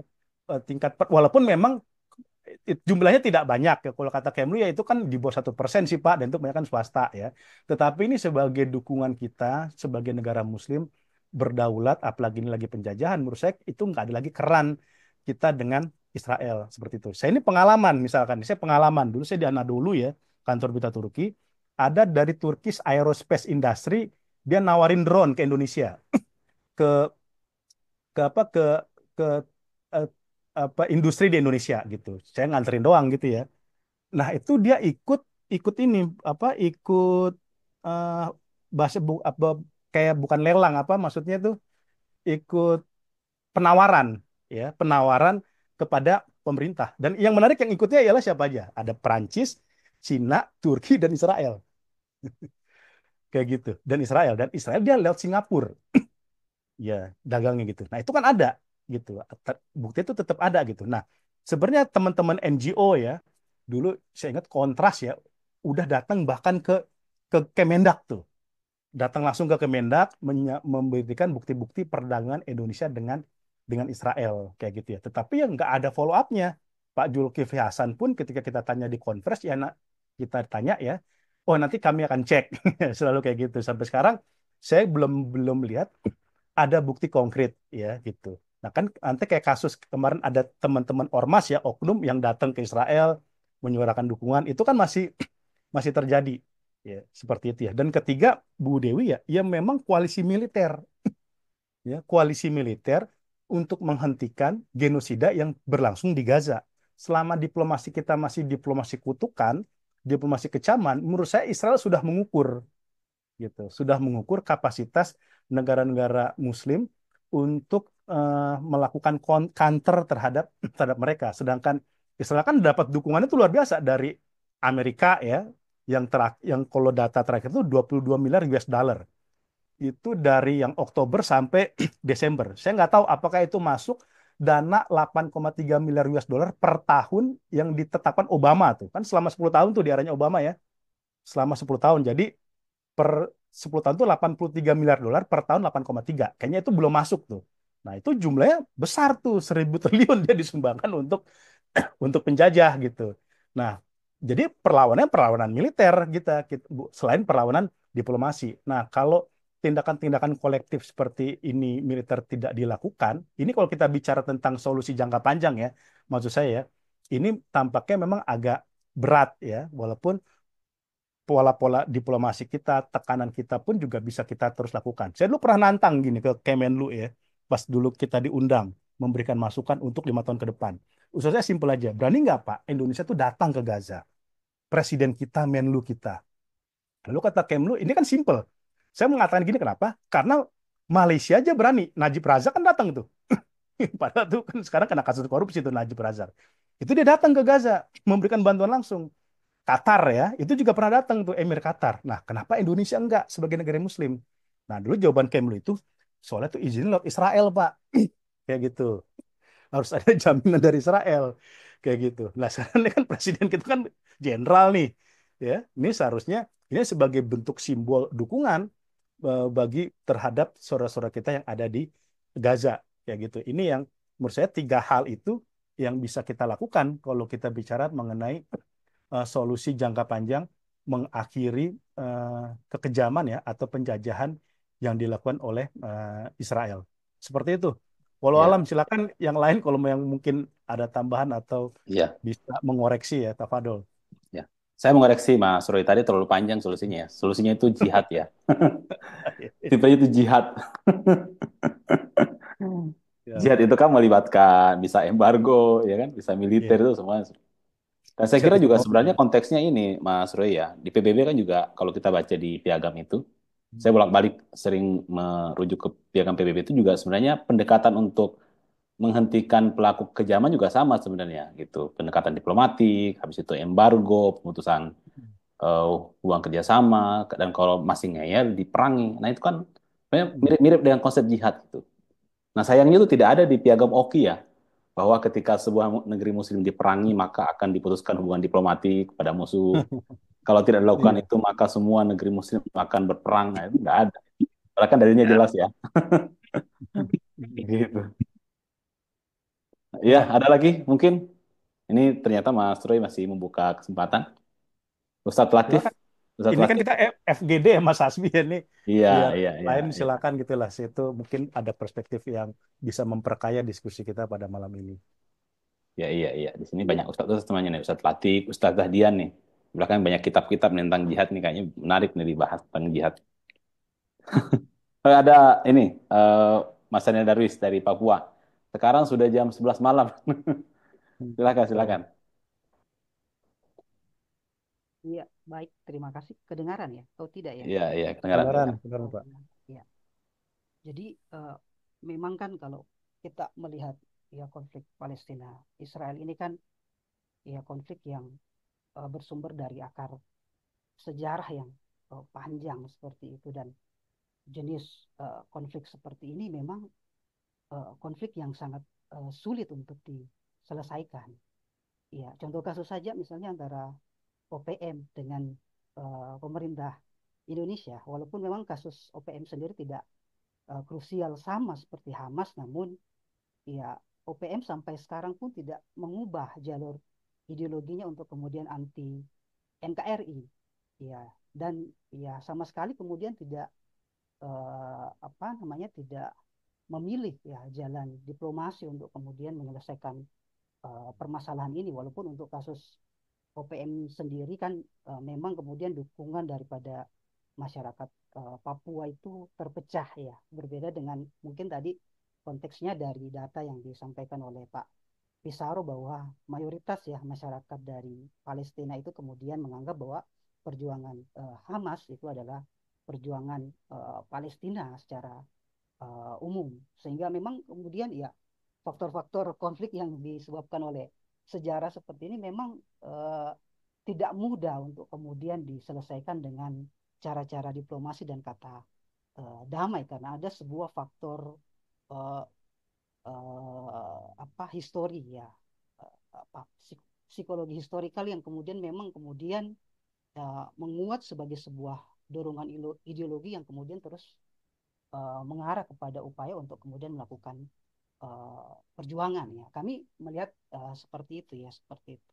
Jadi memang ya kami juga sepertinya sepakat bahwasanya ya uh, genjatan senjata yang terjadi saat ini ya mungkin akan berlangsung short time.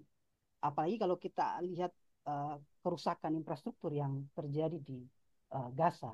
Dari data yang kami baca, PBB menyampaikan bahwa pembangunan infrastruktur Gaza itu paling tidak membutuhkan waktu 15 tahun dengan dana 50 miliar US dollar.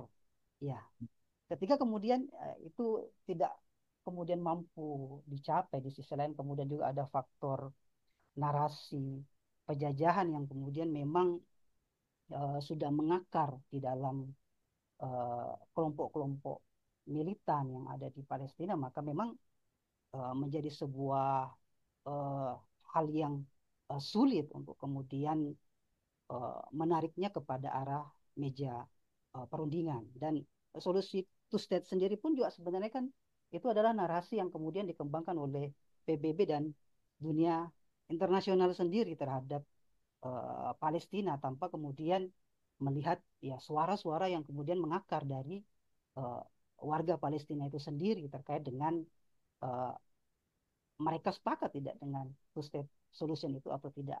Yang jelas bahwa two state solution yang kemudian disepakati oleh dunia internasional itu sendiri yang kemudian mengacu kepada batas sebelum perang 1967 itu kan adalah kesepakatan dunia internasional terkait dengan masalah itu, dan sepertinya memang dunia internasional tidak mau ya, ya ini masih asumsi sih, tidak mau untuk kemudian menghapuskan eksistensi ya Israel itu sebagai sebuah negara ya, sehingga memang kemudian ya solusi yang dikatakan Pak Hasbi tadi ya, kelompok-kelompok non state yang kemudian punya afiliasi militan memang punya arah yang kemudian mungkin tidak akan pernah padam atau tidak akan pernah surut dalam apa namanya, dalam upaya mereka untuk mencapai ya kebebasan ataukah kemerdekaan. Ini kan juga narasi Taufan Al-Aqsa pada awalnya kan juga kemudian mendiskreditkan Hamas, bahwasanya Hamas lah yang kemudian memicu terjadinya perang itu. Namun ya sejumlah data-data yang kemudian disampaikan tadi membuktikan bahwa ya serangan Taufan Al-Aqsa itu kan bukan serangan yang kemudian muncul secara tiba-tiba, tapi ada faktor-faktor sebelumnya yang kemudian menyebabkan mengapa hal itu terjadi. Ya sehingga memang ya konflik Palestina Israel ini menjadi suatu bentuk tantangan konflik yang seperti sangat sulit untuk kemudian diselesaikan, apalagi dengan keterlibatan berbagai macam bentuk ya dukungan dan kekuatan-kekuatan internasional ya, kecuali memang kemudian ada satu suara daripada negara-negara Islam untuk kemudian ya mengambil tadi misalnya aliansi militer dan lain-lain sebagainya. Ya kasus Papua menjadi contoh ya bagaimana kemudian kelompok-kelompok afiliasi militan itu begitu sulit untuk kemudian dicinakan seperti itu, dicinakan untuk mengubah arah dan pandangan ideologi mereka. Mungkin seperti itu yang bisa kami sampaikan. Ya, salam kenal Mas Pisaro. Salam kenal Mas Daniel. Terima kasih Mas Daniel Darwis dari Papua, tapi sekarang posisi sedang ambil S3 di UMY Yogyakarta, Oh, cuma katanya lagi pulang di kampung. Jogja. Ya. Iya, Hmm. iya. Ada tanggapan, Mas Roy? Iya, tadi sih benar ya apa yang dikatakan Mas Daniel ya, bahwa eh, eh, solusi-solusi yang sifatnya tanpa pendekatan militer dengan genosida yang sudah dilakukan Israel sangat besar di Gaza, kayaknya emang akan sangat sulit ditempuh ya tanpa adanya pendekatan yang sifatnya militer, yang itu melibatkan aliansi negara-negara Muslim. Nah, pertanyaannya ialah apakah negara-negara Muslim itu punya punya itikat untuk seperti itu, gitu ya. Ini nggak mudah, Mas Daniel ya. Dulu aja Mursi misalkan, ketika dia mencoba melakukan pendekatan perlawanan dengan Israel, ya, dan juga perlawanan terhadap Zionis di Palestina, ini kan memancing ketidaksukaan dan respon dari sejumlah negara Teluk yang melihat Mursi ini udah offside, kayak gitu ya. Dan yang terjadi ialah bukan sekedar Amerika tuh yang menundukkan, tetapi juga ada supporting dari negara-negara Teluk, ya, dengan dari negara-negara Arab gitu ya. Dan ini menurut saya menjadi satu case dari upaya sebuah negara untuk melakukan upaya militer yang akhirnya tuh bisa digagalkan, ya. Memang musik tidak secara vulgar, tapi kan ini sudah dibaca ya. Sudah dibaca bagaimana dia membuka pintu Rafah, kemudian menjadi basis kekuatan para pejuang Gaza ya kan, yang ada di Palestina. Ini kan udah menjadi suatu sinyal bahwa Mesir jika dibiarkan ini akan memberikan tekanan yang luar biasa bagi Israel dan juga menjadi dorongan yang sangat kuat. Makanya sekarang kan rezim Asisi kan nggak begitu banyak bisa bergerak tuh kecuali hanya sebagai tempat untuk melakukan negosiator ya, dan kemudian sebagai tempat untuk mendukung tindakan-tindakan atau proyek-proyek yang dilakukan oleh Amerika, misalkan terus menutup pintu di Rafah, tidak membuatkan akses itu kan di sana. Apalagi sekarang lagi rame ini, Mas Daniel, lembaga-lembaga kemanusiaan yang mau mengirimkan bantuan ke Gaza itu dikenakan cas sangat besar oleh oleh Mesir. Ya, itu kan keluarga bulan sabit merahnya Mesir itu kan keluarganya Asisi itu. Ya, ini teman-teman NGO banyak mengeluh. Wah, ternyata casnya gede banget mau ngirim bantuan ke Gaza nih. Dicasin justru bukan oleh Israel tapi oleh Mesir. Kayak gitu. Nah, ini menjadi salah satu contoh aja, Mas Daniel ya, bahwa memang tantangan kita berat dan ini memang perlu kita lakukan perubahan itu ya di internal umat Islam dulu nih, negara-negara Muslim ya. Kalau kita bicara tentang Oki itu kan justru didirikan sebagai respon atas pembakaran Masjid Al-Aqsa tuh. Tetapi kalau kita lihat sekarang, ya negara-negara Oki ya terbelah. Ada yang sangat frontal terhadap Israel, tapi ada juga yang sangat lunak ya, bahkan mendukung di belakang layar ya tindakan-tindakan yang dilakukan oleh oleh Israel. Nah, ini menjadi PR kita bersama ya terkait dengan upaya perjuangan pembebasan Palestina, dan ini menjadi dorongan kita juga untuk tidak berhenti ya. Ini mungkin cara Allah untuk kita semakin banyak beramal soleh ya Mas Daniel ya, untuk terlibat dalam upaya pembebasan Masjid Al-Aqsa ya. Walaupun pejuang-pejuang Gaza, saya udah paham lah kapasitas kekuatan negara-negara Muslim. Makanya mereka nggak begitu sangat bergantung ya dengan negara-negara Muslim ya, walaupun ya tetap menjalin diplomasi, menjalin pertemuan, tetap itu dilakukan. Tetapi sampai kemudian terlibat begitu panjang mendukung perjuangan bangsa Palestina, kayaknya itu tidak dilakukan dalam dalam kalau kita lihat dalam spektrum terakhir-akhir ini. Ya, makasih Mas Roy. Ada hal yang menarik saya kira ya. Apa sebenarnya untuk membebaskan Palestina itu sebenarnya tidak tidak tidak susah ya, Mas Roy ya, dengan potensi yang kita punya. Cuman pemikiran kita yang terbelenggu. Nah, makanya pemikiran itu yang harus dibebaskan. Gitu. Jadi musuh terbesar kita sekarang itu kan adalah apa pemikiran ya, pemimpin-pemimpin umat Islam tentunya, dan mereka lah yang bekerja sama satu sama lain untuk membelenggu kita gitu, ya kan? Membelenggu kita, membelenggu pemikiran kita, ditambah lagi dengan mereka memfasilitasi misalnya eh, media-media media-media global gitu untuk mengalihkan cara pandang kita terhadap masalah Palestina misalnya dan sebagainya. Gitu. Nah, saya kira diskusi-diskusi seperti ini menarik ya untuk melakukan liberasi pemikiran lah atau untuk meluruskan pemikiran. Saya kira ya saya tadi sepakat dengan Mas Roy ya bahwa mungkin ini adalah bagian dari setidaknya jihad kita untuk ikut membebaskan Palestina dengan cara membebaskan pemikiran-pemikiran yang sudah teracuni oleh gagasan-gagasan yang rusak gitu ya. Karena untuk membebaskan Palestina, ya pemikiran malah yang menjadi masalah paling utama ya, yang menjadi apa penghalang utama gitu sekarang ini. Padahal sebenarnya ya tadi Mas Surya tadi saya kira sudah menjelaskan ya bahwa ya kalau sebenarnya kita nggak perlu berperang dengan Israel, Israel itu bisa hancur sendiri ya.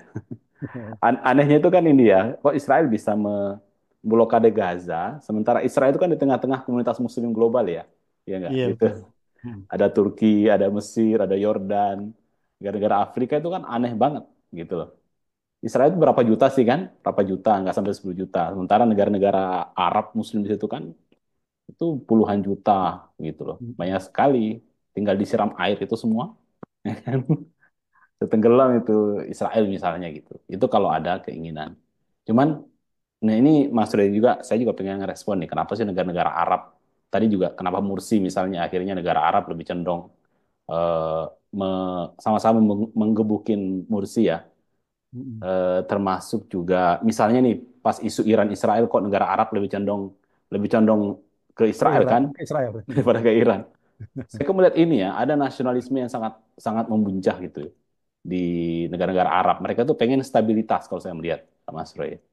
Yang penting stabilitas, stabilitas, stabilitas gitu. Sehingga eh, berbagai potensi yang menurut mereka itu bisa merusak merusak kestabilan kawasan itu mereka akan berupaya untuk meredam. Walaupun ya di sisi yang lain, satu sisi mereka harus mengorbankan apa citra mereka atau idealisme mereka sebagai Muslim gitu misalnya. Gitu. Apalagi mereka juga mungkin memahami bahwa yang paling superpower di Timur Tengah itu adalah Israel dengan backing Amerika ya. Jadi ya menurut mereka standar stabilitas itu adalah ketika Israel tidak marah, Israel tidak membabi buta dan memperluas wilayah perang. Nah, nah termasuk misalnya kenapa Morsi itu dikudeta kan? Itu kan karena ini bisa menciptakan instabilitas kawasan gitu. Kalau main-main dengan Israel kan. Jadi kan akhirnya kan kita bisa melihat tuh di mana posisi negara-negara Arab terhadap eh, kondisi yang ada di Palestina. Mereka itu milih untuk memikirkan kepentingan mereka sendiri eh, dengan apa untuk apa keamanan mereka sendiri, untuk kepentingan ekonomi mereka sendiri dan semua potensi instabilitas yang terjadi, walaupun itu mungkin apa menguntungkan pihak Israel ya mereka nggak peduli. Itu Mas Roy ada ini apa mungkin pembahasan penutup mungkin atau kita langsung tutup Iya, aja. iya, mungkin ini ya Mas Asbi ya. Kita tadi yang seperti dikatakan juga Mas Daniel ya, bahwa gencatan senjata ini bukan tidak mungkin ini akan terhenti ya. Artinya endurance kita juga sebagai akademisi, sebagai umat Muslim ini harus panjang ya dalam merespon genosida Gaza gitu. Kita di sini tidak berperang ya, tidak ikut berjihad seperti yang dilakukan saudara kita di Gaza. Kita di sini berdiskusi, menyadarkan publik dan lain sebagainya.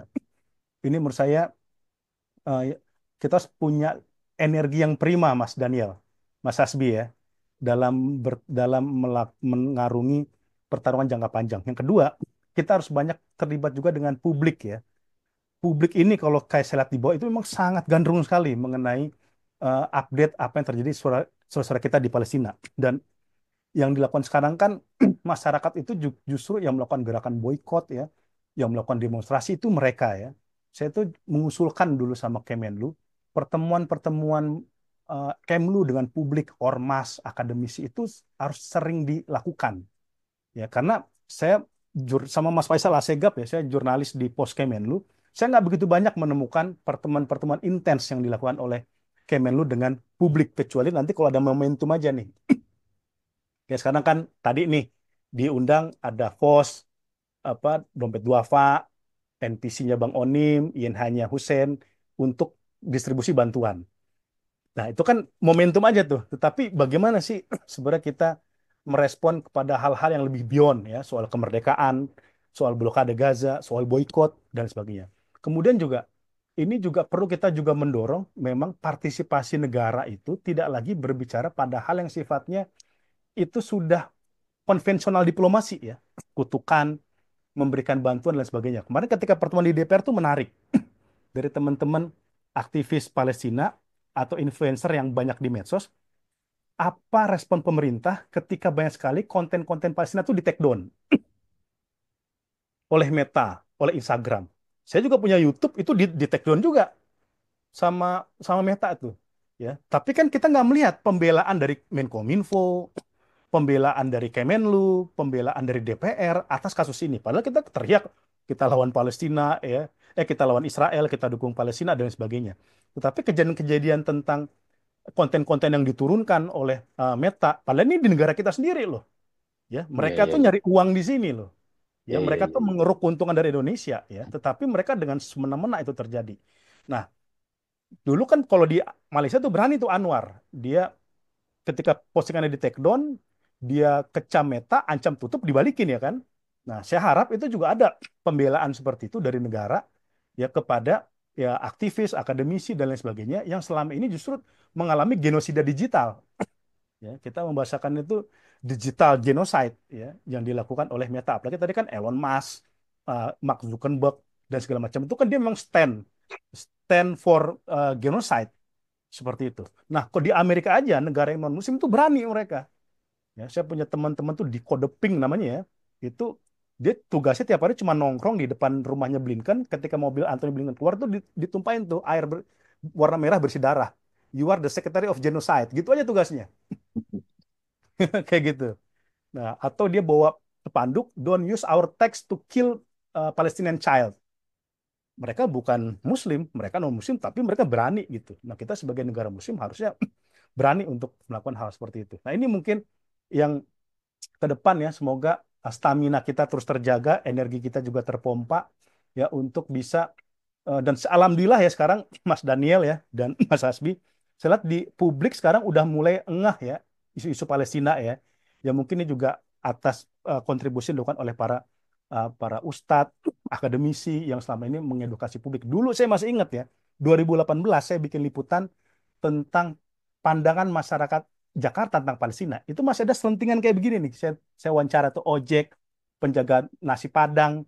Kata dia, ngapain sih bang kita orang-orang Palestina itu ngelawan Israel? Udahlah damai-damai aja. Nah Israel itu apa Palestina itu yang dijadikan pelaku dan Israel itu menjadi korban. Gitu. Nah tetapi sekarang sih udah mulai mulai agak ada kesadaran gitu ya. Dan ini semoga bisa kita terus lakukan. Dan terutama nih karena saya berbicara dengan di kampus Mas Hasbi, masih jarang Mas Hasbi pusat studi Baitul Maqdis di kampus-kampus, minimal kampus Islam, ya, ya di tempatnya ada tuh Cina corner, US corner, ya, Iranian corner gitu. Tapi kita nggak ada nih pusat studi Baitul Maqdis, gitu. Ini perlu kita ada minimal di UIN ya di kampus-kampus Islam, UII, Asafiyah, UIN gitu. Pusat studi riset tentang Baitul Maqdis agar mahasiswa itu juga punya banyak referensi ketika dia ingin melakukan riset mengenai isu Palestina. Itu mungkin yang bisa saya sampaikan, semoga bisa bermanfaat. Terima kasih Mas Roy. Ini katanya Mbak Dian mau ngomong nih, Mbak Dian. Ini mau nanya atau mau respon ini sudah di... Ya Mbak Dian, silakan Mbak Dian. Mungkin terakhir ya. Tapi masih ada waktunya nggak? Mas Roy, Boleh mungkin 10 menit ya. Ini saya ya, sembari Oh apa? ya, Ya, ya lagi ada silakan. deadline, Iya katanya. lagi ada deadline. Mohon maaf Mbak Dewi ya. Ini Ah, sekalian saya apa yang malu. makasih banyak ya Mas Asbi dan juga Mas Roy ya. hmm. Salam kenal, saya Dian dari UII, kebetulan juga koleganya Bung Hasbi di sini. Sebenarnya saya nggak bermaksud untuk menambahkan atau gimana ya, tapi mungkin menyampaikan refleksi dan juga mungkin reminder untuk diri sendiri lah. Ya, kalau kita berbicara tentang gencatan senjata yang terjadi, di satu sisi memang ada rasa syukur karena setidaknya kekerasannya sudah berhenti, tapi di sisi lain kita memang tidak bisa merasa benar-benar relief dan selebrasi secara berlebihan ya. Karena kan kalau kita bicara di dalam teori-teori konflik itu kan namanya Hmm. konflik kekerasan itu kan suatu saat akan mencapai stalemate ya. Jadi ada kalanya itu habis puncak kemudian capek karena sudah kehabisan resource ya. Kalau kita lihat kan tanda-tandanya bahkan juga sudah banyak ya dari beberapa bulan yang lalu. Mulai dari anggota-anggota IF yang kemudian banyak yang mundur, kemudian juga tadi mungkin Mas Roy juga sudah menyebutkan ya warga Israel yang kemudian banyak yang memilih untuk bermigrasi dan lain sebagainya juga nampaknya juga sudah kehabisan modal gitu. Hmm. Tapi di sisi lain, kita juga harus sadar bahwa selama ini potensi untuk kekerasan dan juga pelanggaran terhadap kesepakatan yang ada itu kan juga pasti sangat-sangat besar ya kalau kita lihat track recordnya Israel itu. Dan yang bisa kita lakukan sebagai mungkin bukan sebagai akademisi ya, tapi minimal ya sebagai warga sipil lah, ya kan? Bagaimana caranya agar mereka tidak kembali punya modal untuk melakukan kekerasan. Jadi intinya sebenarnya tadi yang apa namanya, yang mau saya sampaikan itu kaitannya dengan boykot ya. Di satu sisi memang kita perlu untuk mengawal agar ini bisa apa namanya digaungkan sebagai sebuah eh, pelanggaran terhadap hak asasi manusia, sebagai sebuah kejahatan genosida yang besar. Tapi di sisi lain, kita juga sih tetap perlu menyadarkan masyarakat ya bahwa perlawanan itu belum selesai. Jangan sampai ibarat seperti masyarakat pada umumnya di bulan Ramadan, kalau sudah masuk Ramadan itu sangat-sangat semangat, tapi giliran Lebaran itu semua loss gitu. Nah, dan saya mulai melihat ada tanda-tanda itu, ya, ada tanda-tanda itu di masyarakat kita. Mungkin kemarin ketika 7 Oktober, kemudian apa namanya beberapa bulan setelahnya, oh kita semangat sekali menyuarakan perlawanan, kita semangat sekali menyadarkan masyarakat, melakukan boykot dan lain sebagainya. Tapi kemudian sekarang tuh kayaknya adem-adem aja. Bahkan kalau kita lihat ya di media sosial misalnya, Iya. apakah pembahasan tentang ceasefire itu kemudian menjadi trending? Ya, di samping memang ada faktor tadi ya, potensi moderasi yang dilakukan oleh apakah itu Meta atau mungkin X, ya mereka kan punya kebijakan atau policy sendiri ya, punya tim yang memang tujuannya untuk memoderasi konten yang dianggap tadi yang melanggar apa namanya ketentuan mereka. Tapi kan apa ya, kita lihat dari geliat masyarakat juga mulai kurang gitu. Paling ya itu saja, ya aktivis-aktivis misalnya seperti Iya. Indonesia Netizen Force misalnya. Ya, yang mirip-mirip seperti itulah. Ya, jadi masyarakat yang biasa, kayak influencer itu udah capek. Apalagi kan dengan oh udah ceasefire nih, berarti ya udah apa senang happy gitu kan. Berarti bisa apa namanya berhenti dulu, bisa mungkin apa namanya nggak seketat yang kemarin.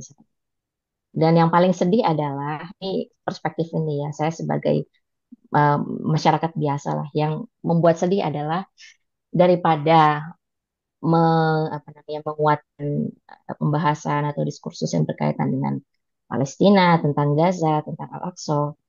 Yang sangat disayangkan adalah masyarakat masih sibuk berdebat untuk hal-hal yang remeh-temeh. Gitu. Mungkin kalau di kalangan Muslim sendiri banyak yang ya fokusnya malah debatin ayat-ayat mutasyabihat misalnya.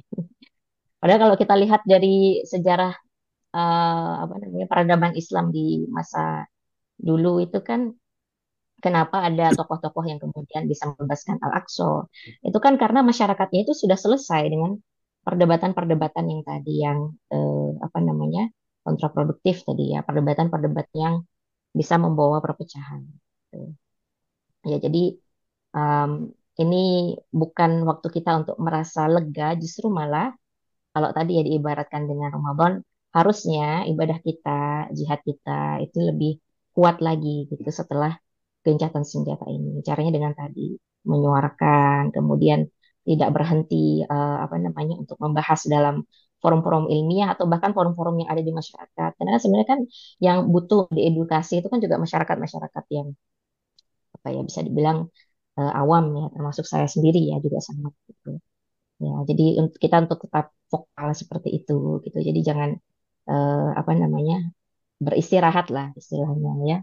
Atau mungkin kalau misalnya kemarin boykotnya masih serampangan, salah sasaran, eh, Iya. apa namanya bahkan berdampak terhadap mungkin karyawan-karyawan di Indonesia, mereka kehilangan pekerjaan dan lain sebagainya. Gimana kemudian agar strategi boykot ini kemudian bisa lebih tepat sasaran misalnya dan lain sebagainya. Jadi banyak PR yang sebenarnya perlu untuk kita pikirkan ke depannya. Yaitu mungkin sedikit dari saya seperti itu. Sama tadi menyambung yang disampaikan oleh Bung Hasbi juga ya. Karena ini tadi ya kalau dalam Islam kita nyebutnya wahan ya. Jadi adanya apa namanya ketakutan-ketakutan apa namanya em, ketidakstabilan ya, stabilitas kemudian kepentingan ataukah mungkin kerjasama atau keuntungan yang barangkali terganggu dan lain sebagainya yang ya ternyata ini masih menjadi problem di negara-negara di Islam. Ini sangat-sangat kita sayangkan juga. Ya semoga kedepannya kita bisa menjadi lebih baik lagi. Ya mohon maaf Ya, kalau ya, kepanjangan, Bung Roy. ya, makasih, Mbak Dian. Mas Roy terakhir, Iya, makasih Mbak Dian ya. Mbak Betul Dian. sekali ya, bahwa memang energi kita udah mulai agak terkuras juga nih ya, publik ini dalam merespon isu Palestina. Tidak seperti pada awal-awal operasi Tufan Al-Aqsa. Memang ini hal yang lumrah ya, Budian, karena dalam beberapa kejadian serangan, bahkan isu Palestina pun baru terangkat kalau ada kejadiannya dulu gitu. Jadi kalau nggak ada kejadiannya, publik itu nggak betul-betul tertrigger ya. Makanya untuk mengusulkan saya makanya juga pernah juga mengusulkan ya untuk agar ini juga terus tertata. Kalau untuk kalangan pelajar ya misalkan yang Budian, kita perlu hal-hal yang sifatnya material untuk mereka lebih mudah memahami. Misalkan Museum Sejarah Indonesia Palestina ya gitu ya, ini penting misalkan karena kan kita punya dokumen-dokumen ya tentang persahabatan Indonesia Palestina dan dukungan satu sama lain ketika dalam masa penjajahan. Ini ketika anak-anak bikin tur kita bisa ajak ke situ. Saya di Jakarta udah bikin kecil-kecilan, kita bikin tur Palestina ya, menggandeng NGO pelajar. Biasanya kita kunjungan ke Kemenlu, kunjungan ke bekas kantor Masyumi ya, kemudian kunjungan ke eh, makam pahlawan ya, ke Bung Hatta gitu ya. Walaupun hal seperti itulah, itu ternyata dengan cara historical tour itu termasuk cara kita mengedukasi publik untuk lebih lama ingatan dia tentang Palestina gitu ya. Nah, ini juga bisa kita di Jogja itu juga bisa dilakukan Mas Hasbi ya, karena misalkan ada Pak Abdul Kahar Muzakir ya, karena kan Ya, beliau ya, itu ya. sekretaris konferensi Baitul Maqdis ya, seperti itu. Beliau itu eh, punya sejarah panjang dalam dukungan kita terhadap Palestina ya, dan juga pahlawan-pahlawan kita yang lain, Pak Rashidi misalkan ya, itu kan juga delegasi Indonesia yang juga memberikan dukungan eh, saat ke Mesir dan mendapatkan dukungan dari Palestina. Nah, itu kan makam itu di Jogja, seperti itu. Nah, kalau kita di Jakarta itu udah coba kayak gitu. Karena kita gini, apalagi nih ya, selain bikin hal-hal yang bisa terus ingat publik, ada juga kemarin sama artis saya tergabung di Friends of Palestine ya, kita bikin single Tanah Para Nabi. Misalkan sama Mbak Ciki Fauzi, sama Mbak Tere, karena itu lebih masuk masuk ke kalangan artis nih, Mbak Dian. Artis-artis yang mungkin dia bukan aktivis Islam gitu. Karena di kita ini di Friend of Palestine ini rata-rata influencer-influencer atau artis-artis yang memang misalkan mohon maaf ya itu belum berhijab ya kayak begitu. Tetapi semangat dia sama Palestina ini tinggi nih. Bahkan dia nyari-nyari. Saya nyari informasi soal Palestina tuh kemana ya? Nah, kita bikin forumnya untuk khusus para influencer dan para artis. Nah, kita udah bikin tuh single para nabi, tapi di take down sama YouTube channel kita itu. Dicek, di Waduh. take down sama YouTube itu. Padahal itu udah artis-artis Pak Ikang Fauzi yang nyanyi gitu ya, Mbak Cikita Fauzi, aransemennya Pak Marzuk Pak Chandra Darusman kayak gitu. Itu artis-artis bukan artis yang selama ini yang terkenal kayak Opik kayak gitu ya yang nyanyi Islami ya. Itu kayak gitu aja tuh di take down, bayangkan. Apalagi Mas Hasbi Oh, yang iya, iya. Mas Hasbi. Kayaknya historical tour ini juga bisa jasa umroh juga ya. Iya, betul. Gitu. Kita kebanyakan tuh di Indonesia ya. Kebanyakan tuh kita bikin di Indonesia. Kemarin pun kita juga peresmian buku Degup Cita Para Pendiri Bangsa di rumah rumah Menlu pertama ya di Cikini tuh. Kita undang juga Kemenlu. Itu salah satu juga cara kita untuk mendekatkan kalangan muda terkait isu-isu Palestina karena emang jaga giroh Gen Z ini naik turun nih, Mbak Dian. Kita perlu cari inovasi Ya, ya, terobosan-terobosan ya. agar mereka tuh terus semangat Hmm. gitu. Ini juga saya ngusulin misalkan bikin komik soal Palestina, soal Gaza ya. Ini untuk bisa lebih masuk ke kalangan anak-anak Gen Z, remaja. Karena kalau zaman dulu kan kita tuh masih ada kayak mabit hari Sabtu malam ya. Kalau sekarang tuh udah nggak ada saya lihat tuh karena dulu Rohis dicurigai sarang radikalisme ya oleh pemerintah, saya lihat kegiatan-kegiatan itu nggak begitu ada gitu. Nah ini mungkin menjadi tantangan kita juga untuk mendown to earth kan isu Palestina ke kalangan remaja-remaja Muslim dan pemuda. Ya, baik, makasih Mas Roy. Insya Allah, saya kira intinya adalah ini ya, kita tidak boleh melupakan Palestina karena ya, kita memang tidak bisa berharap dengan gencatan senjata ya. Karena apa namanya? eh, karena tren-tren yang kita lihat sebelumnya pun ya sama, Israel akan selalu melanggar gencatan senjata itu. Dan kita juga melihat bahwa Israel memang sengaja ya untuk selalu memprovokasi ya Palestina untuk mereka mencari legitimasi untuk melakukan perluasan terus-menerus, pembantaian terus-menerus. Jadi saya kira Insera insya Allah ini juga mungkin juga ini tiba-tiba saya jadi kepikiran Mas Surya, mungkin kita tetap dalam setahun misalnya, walaupun dalam kondisi relatif damai, mungkin tetap kita harus selalu mengupdate ya apa yang terjadi di Palestina begitu, sampai Palestina betul-betul terbebas dari penjajahan Zionis. Jadi ini juga sekaligus ini ya, tiba-tiba saya kepikiran gitu, wah, kayaknya memang kita harus selalu bikin forum-forum edukatif seperti ini tentang Palestina ya, itu atau Iya, tentang betul. Muslim-Muslim yang lain, karena sebenarnya Muslim yang di genocide itu kan bukan hanya Palestina ya, di Xinjiang Iya, juga mereka di brainwash Xinjiang. ya, di Iya. Rohingya juga mereka juga di genocide gitu. Di India juga sekarang kondisinya juga sama gitu. Jadi eh, nah ini juga menarik nih tadi Mbak Dian bikin chat ya, eh, kursus Palestina. Saya kira memang ke depan menarik ya. Insya Allah apa kita bersyukur kita punya Insera nih yang apa namanya ya, mudah-mudahan nanti bisa apa kita agendakan untuk itu Mas Boy ya. Kita bikin Betul. berbagai agenda lah. Alhamdulillah kemarin kita sudah bikin buku. Saya tiba-tiba kepikiran ini, kayaknya menarik ini buat kayak panduan berpihak pada Palestina. Nah, gitu. Negara harusnya seperti apa, NGO harus seperti apa, gitu. Ormas Iya. harusnya seperti apa, eh, apa kita main di medsos harusnya seperti apa. Ini kita menarik bisa bikin apa karya-karya seperti itu lagi ke depan. Tapi sebenarnya ngobrol ini nggak habis-habis ya. Betul. Ini bisa sampai sholat tahajud ini, Mas Hasbi ya. Kayak gitu. Iya. Insya Allah lah, setidaknya ini mudah-mudahan ini bisa menjadi pemantik kita ya, untuk tetap semangat Hmm. untuk membela saudara-saudara dari Palestina gitu. Hmm. Kalau kita kan tidak tidur diskusi ya nggak inilah. Kalau mereka tidak tidur dengan suara-suara bom dan macam-macam kan ya, itu tidak ada apa-apanya lah gitu dengan apa yang kita lakukan hari ini. Makasih Mas Roy Sama-sama sudah Mas berkenan Hasbi. hadir pada malam hari ini. Semoga jadi amal jariah Mas Roy dan Amin. amal jariah kita semua ya. Makasih Amin. juga Mbak Dian, Mbak Dewi Masito, Mbak Freda, Mas Reda Darwis di sana sudah jam 12 malam, sudah hari Iya. Kamis. Pak Bambang, Bu Reni, makasih semuanya. Kita tutup ya. Assalamualaikum warahmatullahi wabarakatuh. Waalaikumsalam warahmatullahi wabarakatuh. Assalamualaikum. Salam.